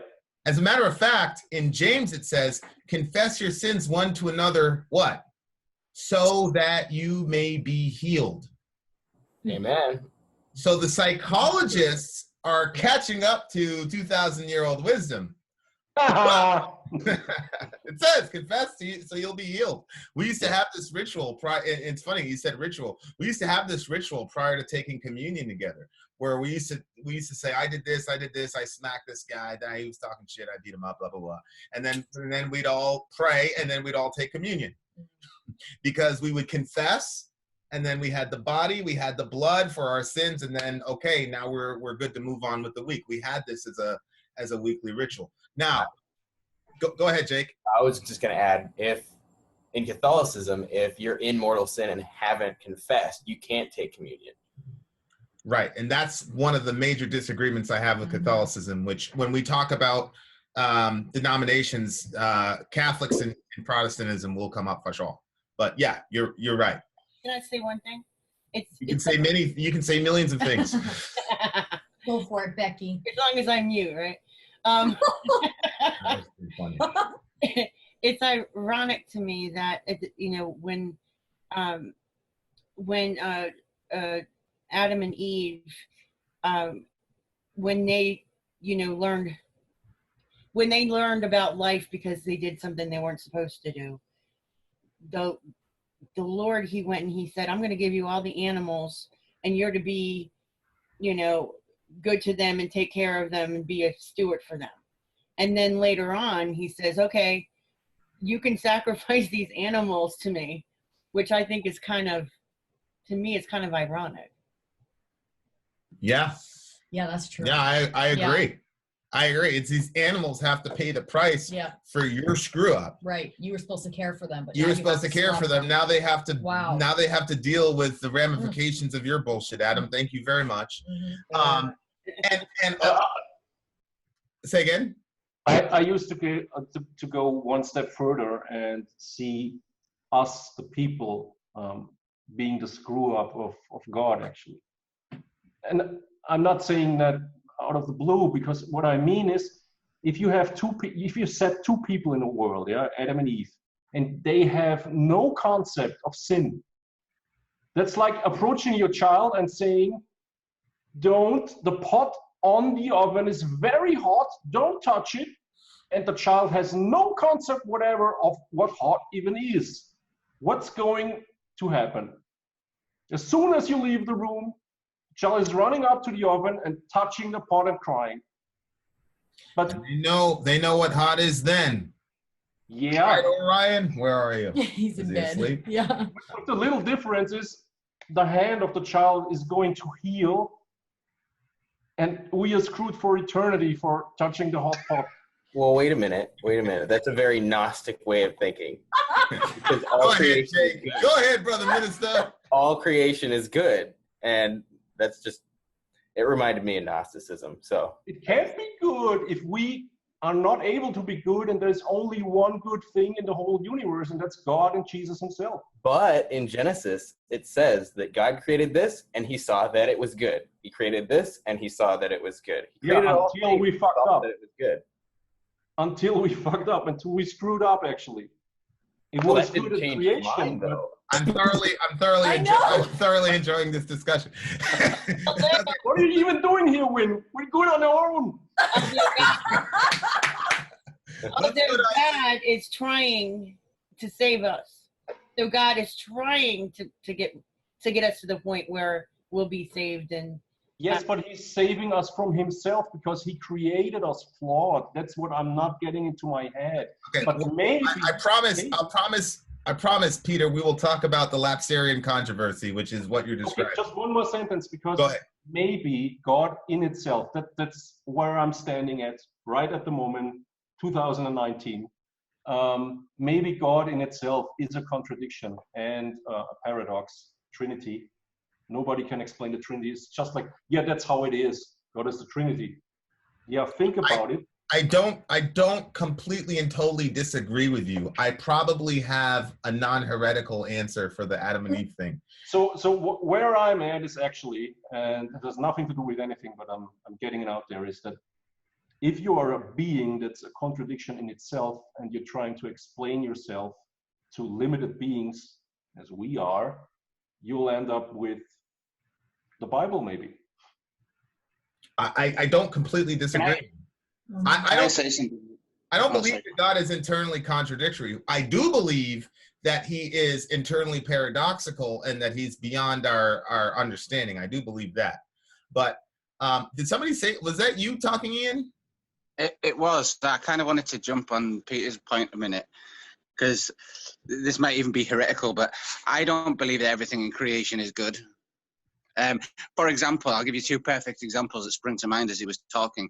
If you go from the theological standpoint that God created man, he therefore created the cell replication and how we replicate.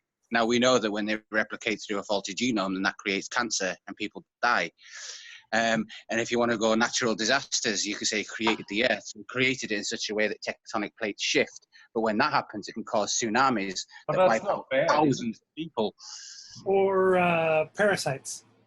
Or parasites. So the list goes on. So like to my mind, I'm just thinking, like, is everything in creation good? Is it? Like, yes. It was. Everything was good. I'd like to jump in. Here's what I'll say, and I'm speaking for Jake, and Jake can tell me if I'm cuckoo. When Jake said everything was good, he's talking about creation before the fall. The fall brought about a curse, which brings about parasites and bad genomes, etc. Is that what you're saying, Jake? Yes, but also I would like to point out Romans 8:28. This guy, go ahead, brother minister. So all things in your walk with Christ are good, no matter what. So just for the uninitiated, Romans 8:28 says, we know that God works for good, all things for good to those who love him and are called according to his purpose. Right. There you go. Okay, so let's go to Isaiah 53. So here's what we've got so far. We've got, you're guilty, it's unintentional, intentional, you got to sacrifice an offering. It's what was the Hebrew word? Does anybody remember? Asham. Asham, very good. Okay, so is that where we get the word ashamed from? Say again? Is that where we get the word ashamed from? I was just about to ask that. I am not sure. I'm actually going to look that up because that's a very good point. That's a very good point, because a lot of our words we have in English come from Arabic. I will have an answer in 24 hours. So you have an asham, right? And it was bulls and goats and all that. And then later on in Israelite history, we find out that God really doesn't like that stuff. So he gave us all these details about the asham, and then he goes, I really don't like any of that stuff. Okay, now, this is later on in Israel's history, okay? Here's Isaiah chapter 53, which is, to me, probably the most important chapter in the entire Bible. Romans 8 is up there, but I think Isaiah 53 is the most important. Okay, let's start from verse 1. Sonia, I command thee. All right, Isaiah 53, verse 1. Yeah. Go. Who has believed what he has heard from us? And to whom has the arm of the Lord been revealed? For he grew up before him like a young plant, and like a root out of dry ground. He had no form or majesty. Oh, sorry, there was a semicolon there. I should have emphasized that. So back to 2. For he grew up before him like a young plant, and like a root out of dry ground. He had no form or majesty that we should look at him, and no beauty that we should desire him. He was despised and rejected by men, a man of sorrows and acquainted with grief. And as one from whom men hide their faces, he was despised, and we esteemed him not. So, as one from whom men hide their faces, he was despised, and we esteemed him not. I had to reread that because it didn't flow right. When somebody had leprosy, it was a contagious disease. So if you'd see somebody with leprosy, you'd hide your face and you'd run as quickly as you could away from them. So this person is basically being treated like a leper. That's what that means. Keep going though, verse 4. All right. Surely he has borne our griefs and carried our sorrows, yet we esteemed him stricken, smitten by God, and afflicted. But he was pierced for our transgressions. He was crushed for our iniquities. Upon him was the chastisement that brought us peace, and with his wounds we are healed. All we like sheep have gone astray. We have turned everyone to his own way. And the Lord has laid on him the iniquity of us all. Pretty self-explanatory, that one. Keep going. Okay. Keep going? All right. Let's see. Okay. He was oppressed and he was afflicted, yet he opened not his mouth. Like a lamb that is led to the slaughter, and like a sheep that before its shearers is silent, so he opened not his mouth. By oppression and judgment he was taken away, and as for his generation, who considered that he was cut off out of the land of the living, stricken for the transgression of my people. Oh, that's a question. I'm going to reread that because that didn't make sense. By oppression and judgment he was taken away, and for his generation, who considered that he was cut off out of the land of the living, stricken for the transgressions of my people. That's a hard one to read. So it says, and as for his generation, who considered that he was cut off out of the land of the living, stricken for the transgression of my people? I see. Not an easy one to process there. All right, so on to 9. And they made his grave with the wicked, and with a rich man in his death, although he had done no violence, and there was no deceit in his mouth. I find it difficult to follow these prose. All That's right. because you're a new school. You're a person. What? That's because you're a new school. You're a computer person. I can understand exactly what you're saying. That's true. It's probably been 30 years since I read anything like this. Okay. 10. Yet it was the will of the Lord to crush him. He has put him to grief. When his soul makes an offering for guilt, he shall see his offspring. He shall prolong his days. The will of the Lord shall prosper in his hand. Out of the anguish of his soul he shall see and be satisfied. By his knowledge shall the righteous one, my servant. Ew, that's a weird sentence. Sorry, guys. I'm not very good at this. Part of the problem is I'm also really badly dyslexic. So this stuff is already... You're almost there. All right. Okay. By his knowledge shall the righteous one, my servant, make many to be accounted righteous. Ugh. And he shall bear their iniquities. There it is again.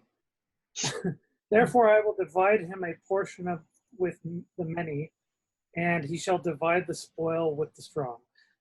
Because he poured out his soul to death, and was numbered with the transgressors. Okay, among the transgressors.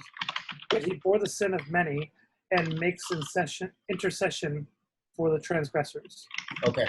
Now, give me your. That's Isaiah chapter 53. Peter. Can I ask something? Yes, go for it. That's talking about the coming of Jesus, isn't it? Yes. That was written 600 years before Jesus, but yes. I mean, it's almost like we fucked up and God goes, all right, I've got a master plan, but it's going to take a while. Also true. I want us to focus on, now, this is my favorite passage. I mean, it gets me every time. I've read this passage literally thousands of times, and it always gets me. All we like sheep have gone astray. We've turned everyone to his own way, and the Lord has laid on him the iniquity of us all. Remember the scapegoat? You confess the iniquity onto the scapegoat, then you send him off. Everybody look at verse 10, because there's a very interesting phrase in verse 10, and I want to see who's going to catch it.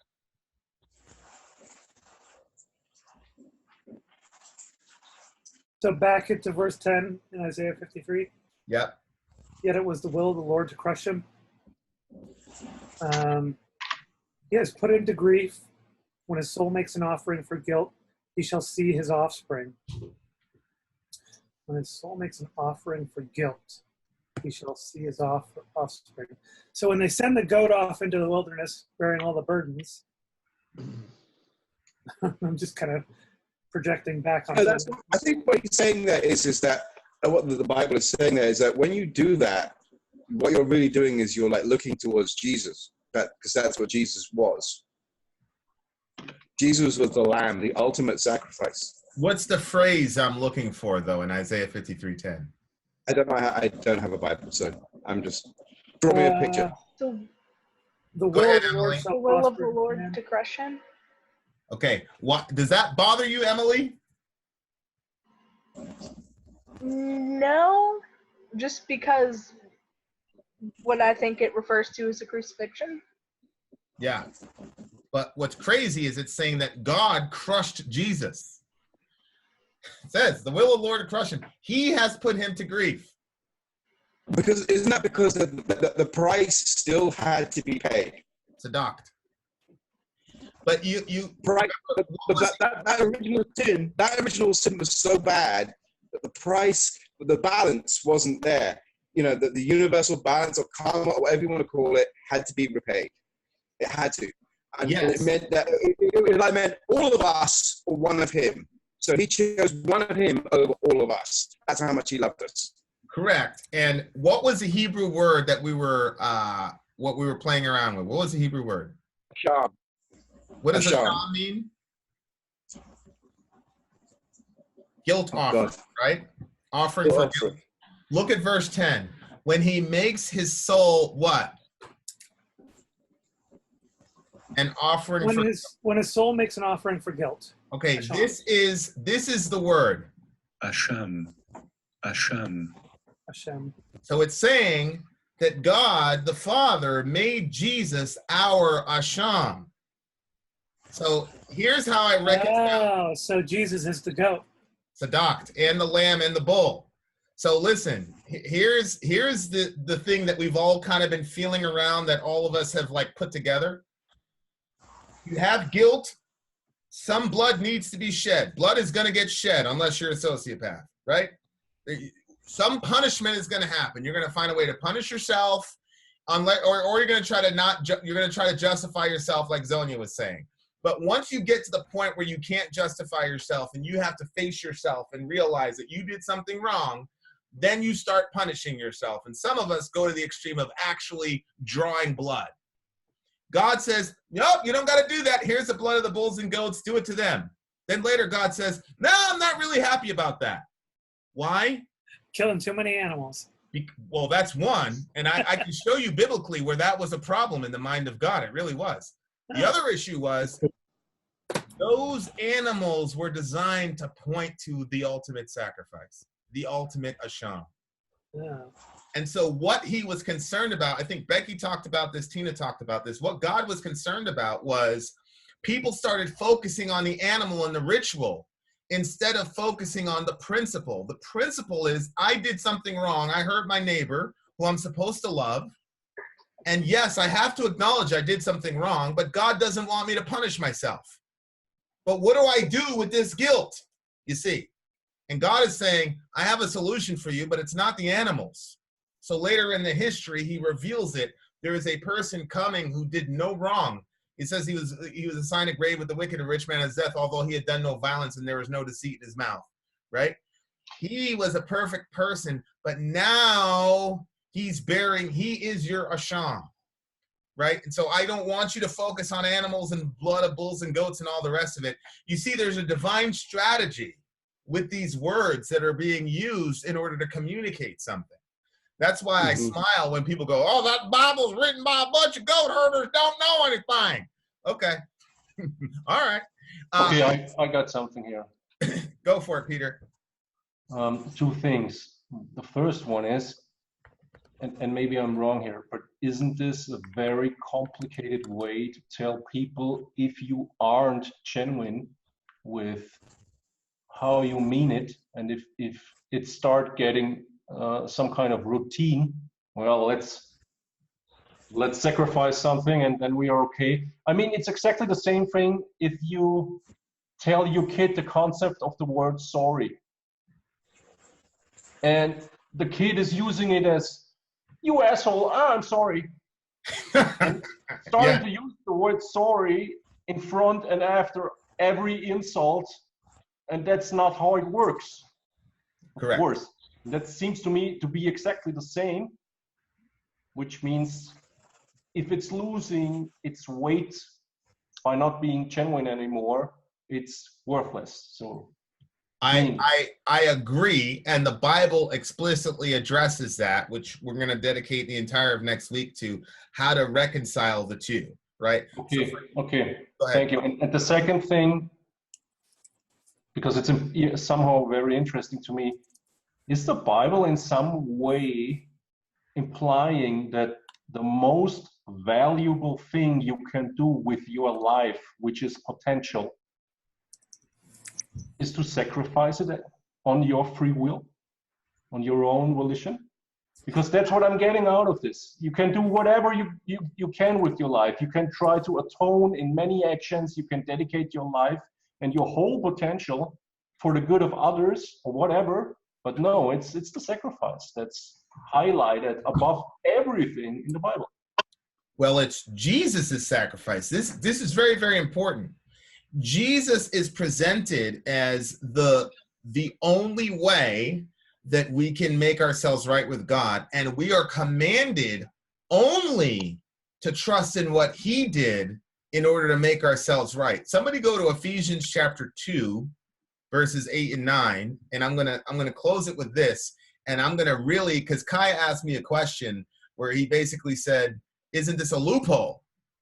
Right? He's saying, oh, how convenient. Jesus died for all your sins, so now, hey, you can have a free for all. I'm gonna make it even worse, Kai, and I'm not gonna reconcile the contradiction till next week. So there's that, because I want you guys to hang out with me next week. That's not. But living your life as Jesus doesn't mean you have to sacrifice yourself then. No, I can't die for anybody's sin. He did it already. I can't die for anybody's sins. So one, but for yours. I can't even die for my own sins. Why not? Because Jesus already did. Oh, okay. I'm a worse payment for my sins than Jesus is, right? Because Jesus is perfect. So when he pays for my sins, a perfect person. If I'm paying for my own sins, it's not as good because I'm already broke. I'm already in debt. See what I'm saying? Now I'm going to make this even worse, right? Because a lot of you guys are saying, well, okay, I get it, the Asham guilt offering, okay, but now that means that you can do whatever the hell you want. And my answer to that would be, yes, it's true. Ooh. But there's obviously a little bit more nuance to it, which I will unpack next week in chat. Matthew, I was going to say, did you just mic drop on me? Matthew Winter wants to burn me at the stake now. Let's go to Ephesians chapter 2. And then, so my intention here is to set up a problem.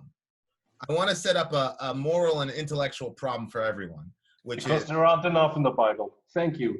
Yes. Which is, wait a second here, Vin, what are you saying? Because the implications here are maddening, right?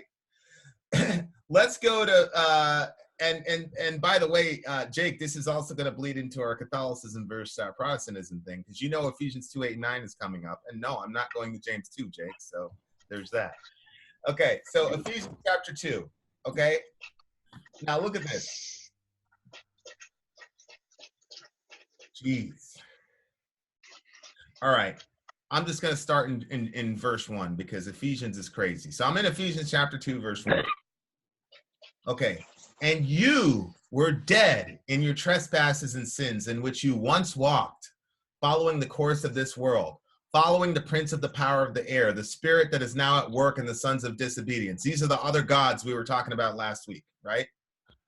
Among whom we all once lived in the passions of our flesh, carrying out the desires of the body and the mind, and were by nature children of wrath like the rest of mankind. Watch this now. But God, being rich in mercy, because of the great love with which he loved us, even when we were dead in our trespasses, made us alive together with Christ. By grace you have been saved, and raised us up and seated us with him in the heavenly places. You guys remember last week, right? The heavenly places, seated up there. Okay. So that in the coming ages he might show the immeasurable riches of his grace and kindness toward us in Christ Jesus. So what that means is God is saying, you, I am going to make you guys an eternal example of how much I'm loved and how much kindness and love I have. I think Tina said that morality was basically kindness, like being a kind person. Well, God is like the ultimate. Okay. Now watch verse 8. Verse 8 is so important, and verse 8 is going to create the conflict all week. Watch this. For by grace you have been saved through faith, and this is not your own doing. It is the gift of God, not the result of works, not the result of deeds, so that no man may boast. Okay, so when Peter says, why can't you die for your own sins? It's because the scripture explicitly tells me my standing with God is 100% based on what Jesus did, not what I do. That word comes up, pride. Pride, right there, pride. Boast. Right, because it says it's a gift of God, not of works, lest any man should boast. Paul's logic is, look, if God left any of the work of salvation or guilt forgiveness, if he left it up to us at all, if God said, okay, Emily, I'll do 99, you do 1%, you know what would happen? We would brag over the 1%. We'd say, I did that thing. We'd take credit for the 1%. So God says, you know what? I'm taking 100% of it, so you don't have any place to brag, and God gets all the glory, right? So right there, what it's saying is, right now, all I know from the Bible is that I've got guilt, I sinned, the animal sacrifices, God's not pleased with it because he sent his son, and Jesus is now my Asham, so I don't have to be ashamed. Shout out to Ian, right? And that is given to me purely by trusting in Jesus, and it has nothing to do with my works. That's what it says. Isn't that what it says? So now I'm saying this is a terrible religion. One question, is that working backwards? Say again? Is that working backwards also for all the people that came before Jesus was on earth? Or yes. Are they screwed? No. It works backwards. I'll show you. You go to Romans chapter 6. I mean, I would take you by your word. Okay, take me for my word. Yes, it works retroactively too. Okay. Is that what Peter was saying? Isn't that like the concept of a judgment day comes from then? Yes. Emily, you had a question? No, never mind. Okay, so everybody sees the problem that Kai brought up, right? Like, yo, Jesus died for all your sins. Oh, it has nothing to do with your good deeds. So now you can be as nasty as you'd like, because now you're all set. Right? So Peter's doing this. Kai is extremely troubled. Emily's like, well, this is sounding like a very good deal. And Zonia has this is worse. Yeah. I've made it worse, haven't I? Mm-hmm. Okay. We're just gonna have to do a purge. Why has Vin made it worse? Noah 2.0. Essentially, everything is permitted in a way, as long as you are accepting God in your life. So, If everything is forgiven, it's pointless. It's meaningless. What motive do you have to do good things if all your sins are forgiven and you're not even saved by your good deeds? So in my personal opinion, I think Christianity kind of has the wrong approach. And when you and I first talked, when I first called into a fireside almost a year ago now, I brought up that essentially the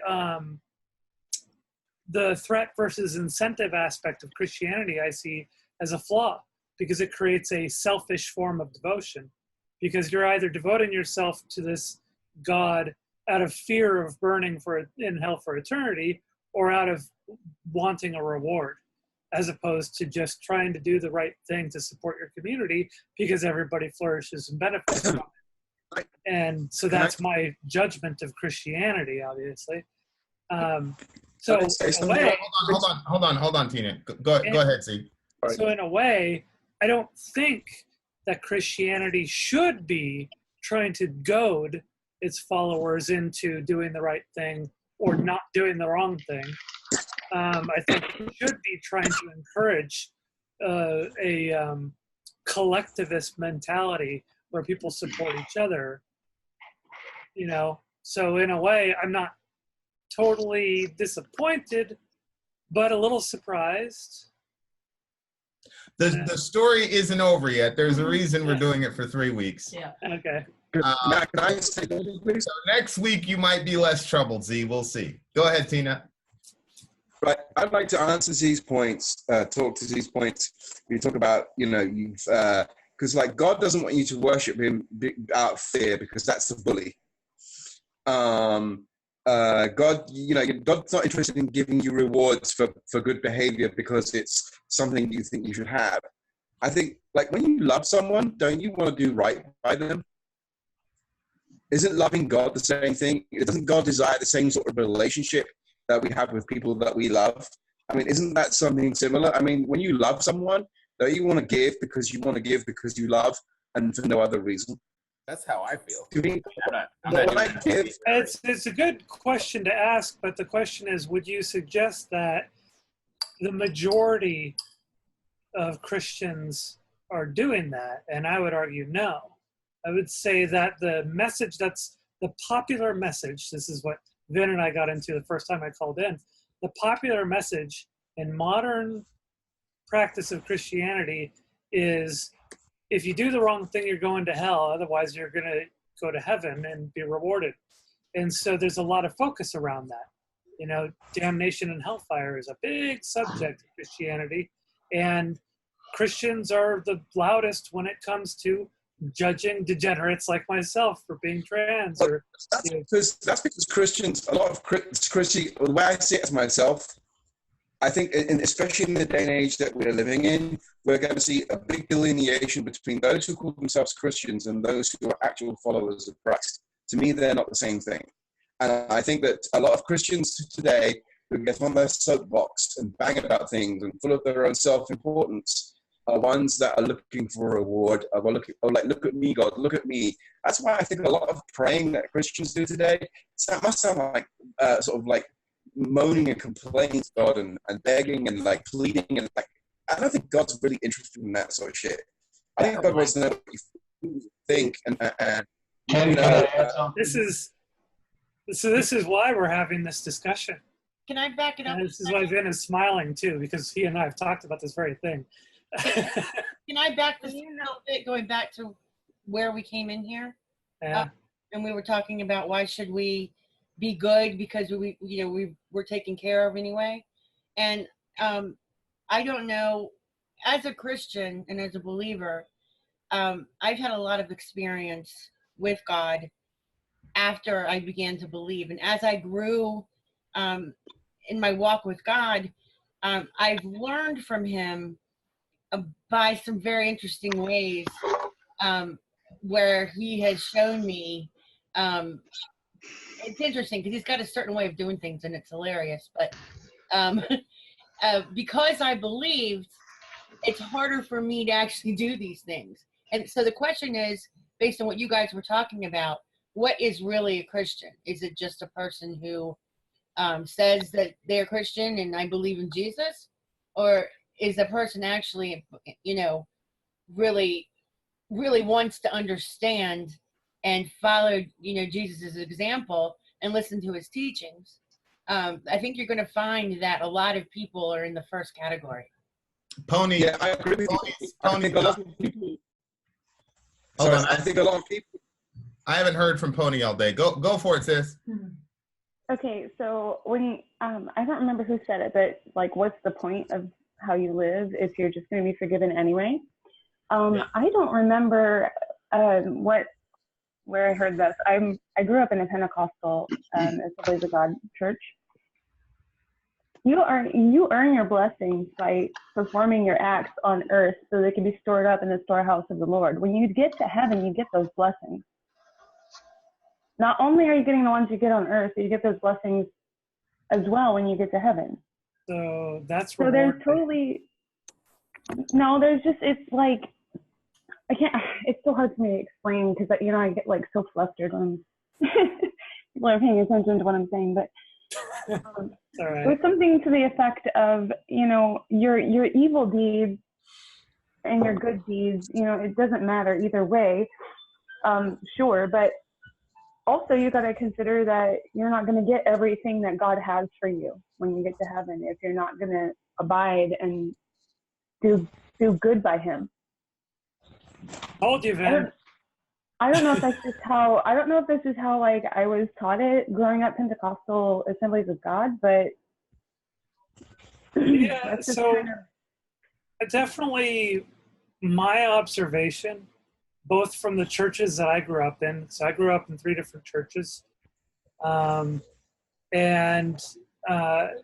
my observations outside of the church is that there is a pretty large contingent of Christians that are very self-serving, and I personally believe that at least the interpretation of the religion, not necessarily in its actual meaning, but at least in the popular interpretation, that there's too much emphasis on doing the right thing for reward, right? Or for avoiding punishment, one or the other. Not a reward, it's a blessing from the Lord. Like he has your stuff planned out for you for when you get there, but you still gotta like earn it. It's not like I would like to mention. Why? So here's the thing. Like my personal perspective is I do what people would consider to be the right thing or good because I see someone on the street who is suffering and I know how bad that would feel in my case and I want to help them out, right? Because I see what they're going through and I'm like, that looks like it sucks.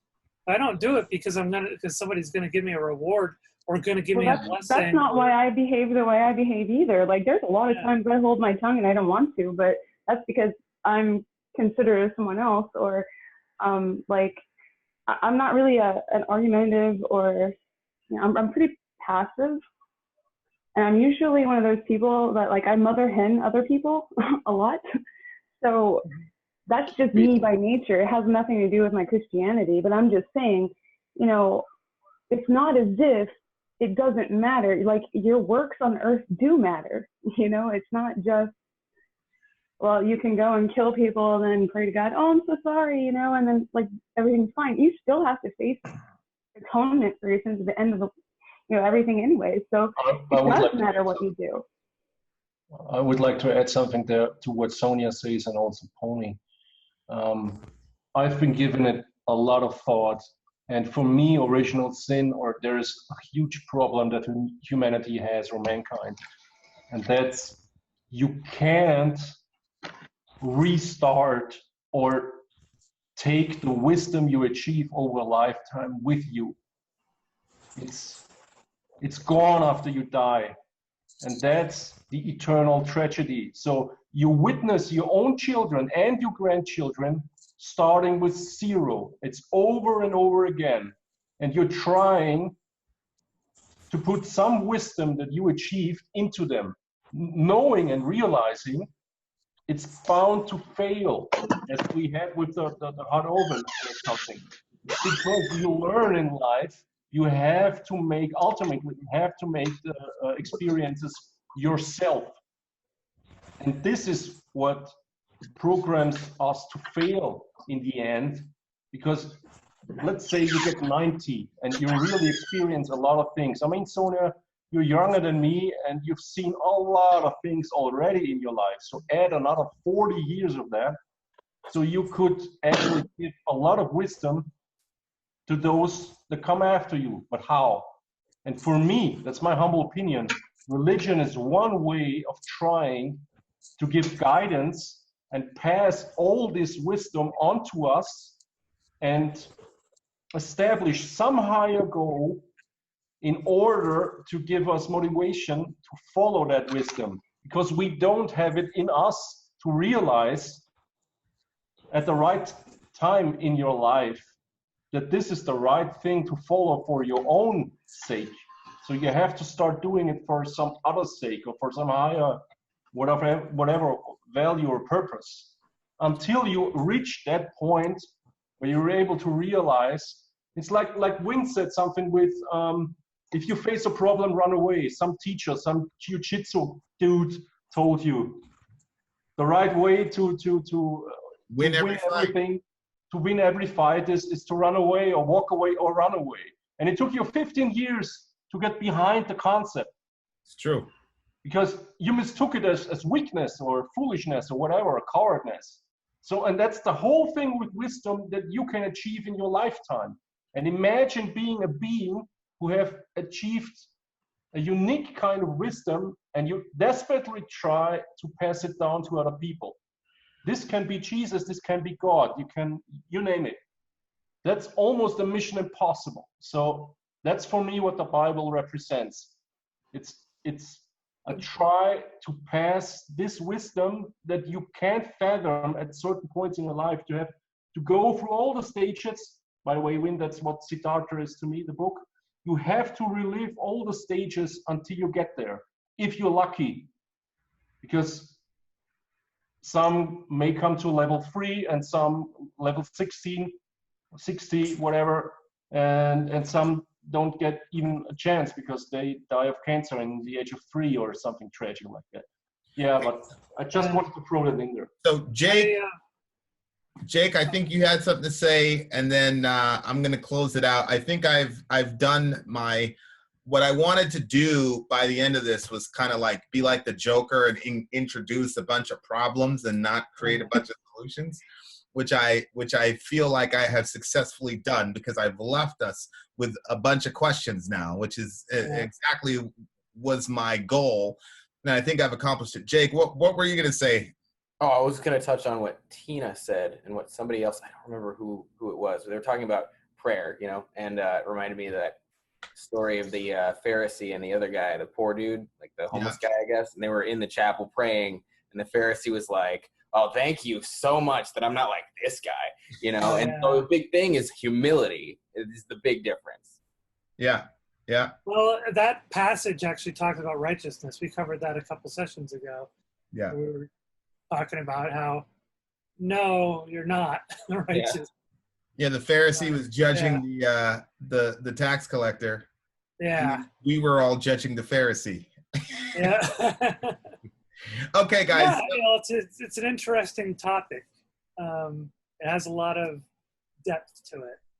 I think the thing, the danger of reading the Bible as a Christian, and especially reading about things from the past, is that we all get to jump on and go, oh, and do the whole pointy thing ourselves, rather than reading it from like, okay, there's something to learn here. We all sort of like jump on the Pharisee or jump on this person or jump on that person, and it's very easy. That's human nature.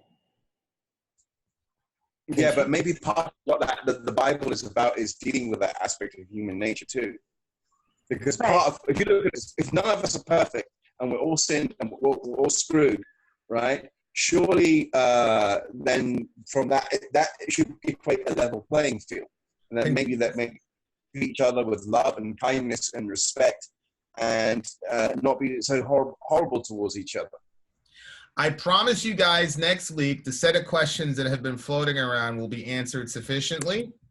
And I also promise you that the answers will generate another set of troubling questions by the end of next week. No doubt. So I promise. I want to drop in on the conversation you and Jake have. I want to listen to that. Yeah, for sure. Well, I assumed you were going to record that one. I assumed you were going to be there, Pony. So. Oh, well, I mean, kind of have to be. Yeah. Okay. Good. So here's what I'll leave you with. Okay.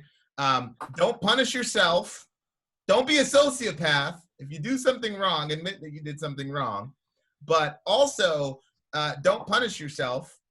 There's no reason for you to have to draw any blood, literal or metaphorical, because blood has already been drawn for your sins. So that's what I'll leave you with. Try to think about that seriously this week. If you try, like I said, a lot of this is just try it out. If it's crazy, it's crazy. Just chuck it and go listen to your death metal. I don't care. But just think about it. When you do that thing that you feel guilty about, you just say to yourself, okay, Jesus is the Asham. Like, okay, I'm good. And then next week, we're going to deal with, this means we can sin as much as we want. And Vince said, yes. I said yes. But I'm going to ask you. You were going to say that. I knew you were going to say that. I'm going to ask you to be patient and wait till next week because, like I said, the heresy will be ameliorated, and then I will create 16 other more questions because I got to tell you guys, I thoroughly enjoy this. Sometimes I just sit back and watch you guys talk to each other. It's fun. I think because you guys don't have boxes that you're worried about keeping, you can just say whatever you want. Like Kai can say, oh, this is bullshit. Yeah, this sounds like you can do whatever you want. I love that. I've never had that experience with the Bible before. So, well, I've had it in myself, but of course, when you're around a bunch of righteous people, it's like, I can't say that. So I got to tell you, maybe some of you guys have had benefit in learning it, but I got to tell you, I've been very, very blessed by being able to hang out with y'all with this and just watch. And honestly, the things, Tina, you say something every week where I'm like, shit, that's good. So I just appreciate all of you. It's great. I know stuff. I've been around some stuff. I know some stuff, and that's what I'm going to say. But like, I'm not without having my own experiences or my own knowledge of learning things. No different from anyone else. You learn your own truths. You in your own personal walk in your life, you experience your own truth. And that's real. And no one can take that away from you. That's all. Peter, I'm glad you're here, buddy. I enjoyed it. I'm always open for the wisdom within all this. There's always something interesting to take in. Yeah, I hope you come back. I'm also glad that you're here because finally I get to put a face to the voice. Even though the face may be a little bit disappointing compared to the voice. You can do whatever you want, Tina. Your sins are forgiven. Shots fired. Emily, Arcana fan, all you guys. I love all you guys. I gotta go. Winter, we're gonna go on. We're gonna pray for you on our walk, buddy. You feel better. See you guys. Thanks a lot. Later. Well, I love you all guys. Talk to you later. Okay. I'll catch up with you. Arcana fan, bring that up next week, bruh. Bring what up next week? I was telling not Arcana fan. What am I talking about? Kai, that statement that you just made, bring that up next week. Yeah. Okay. Yeah, and it's a long O. Arcana fan. All right, so I apologize. Astaghfirullah. Forgive me. All right, guys, I got to get out of here. Vin out. Bye. Bye. Bye. Yeah.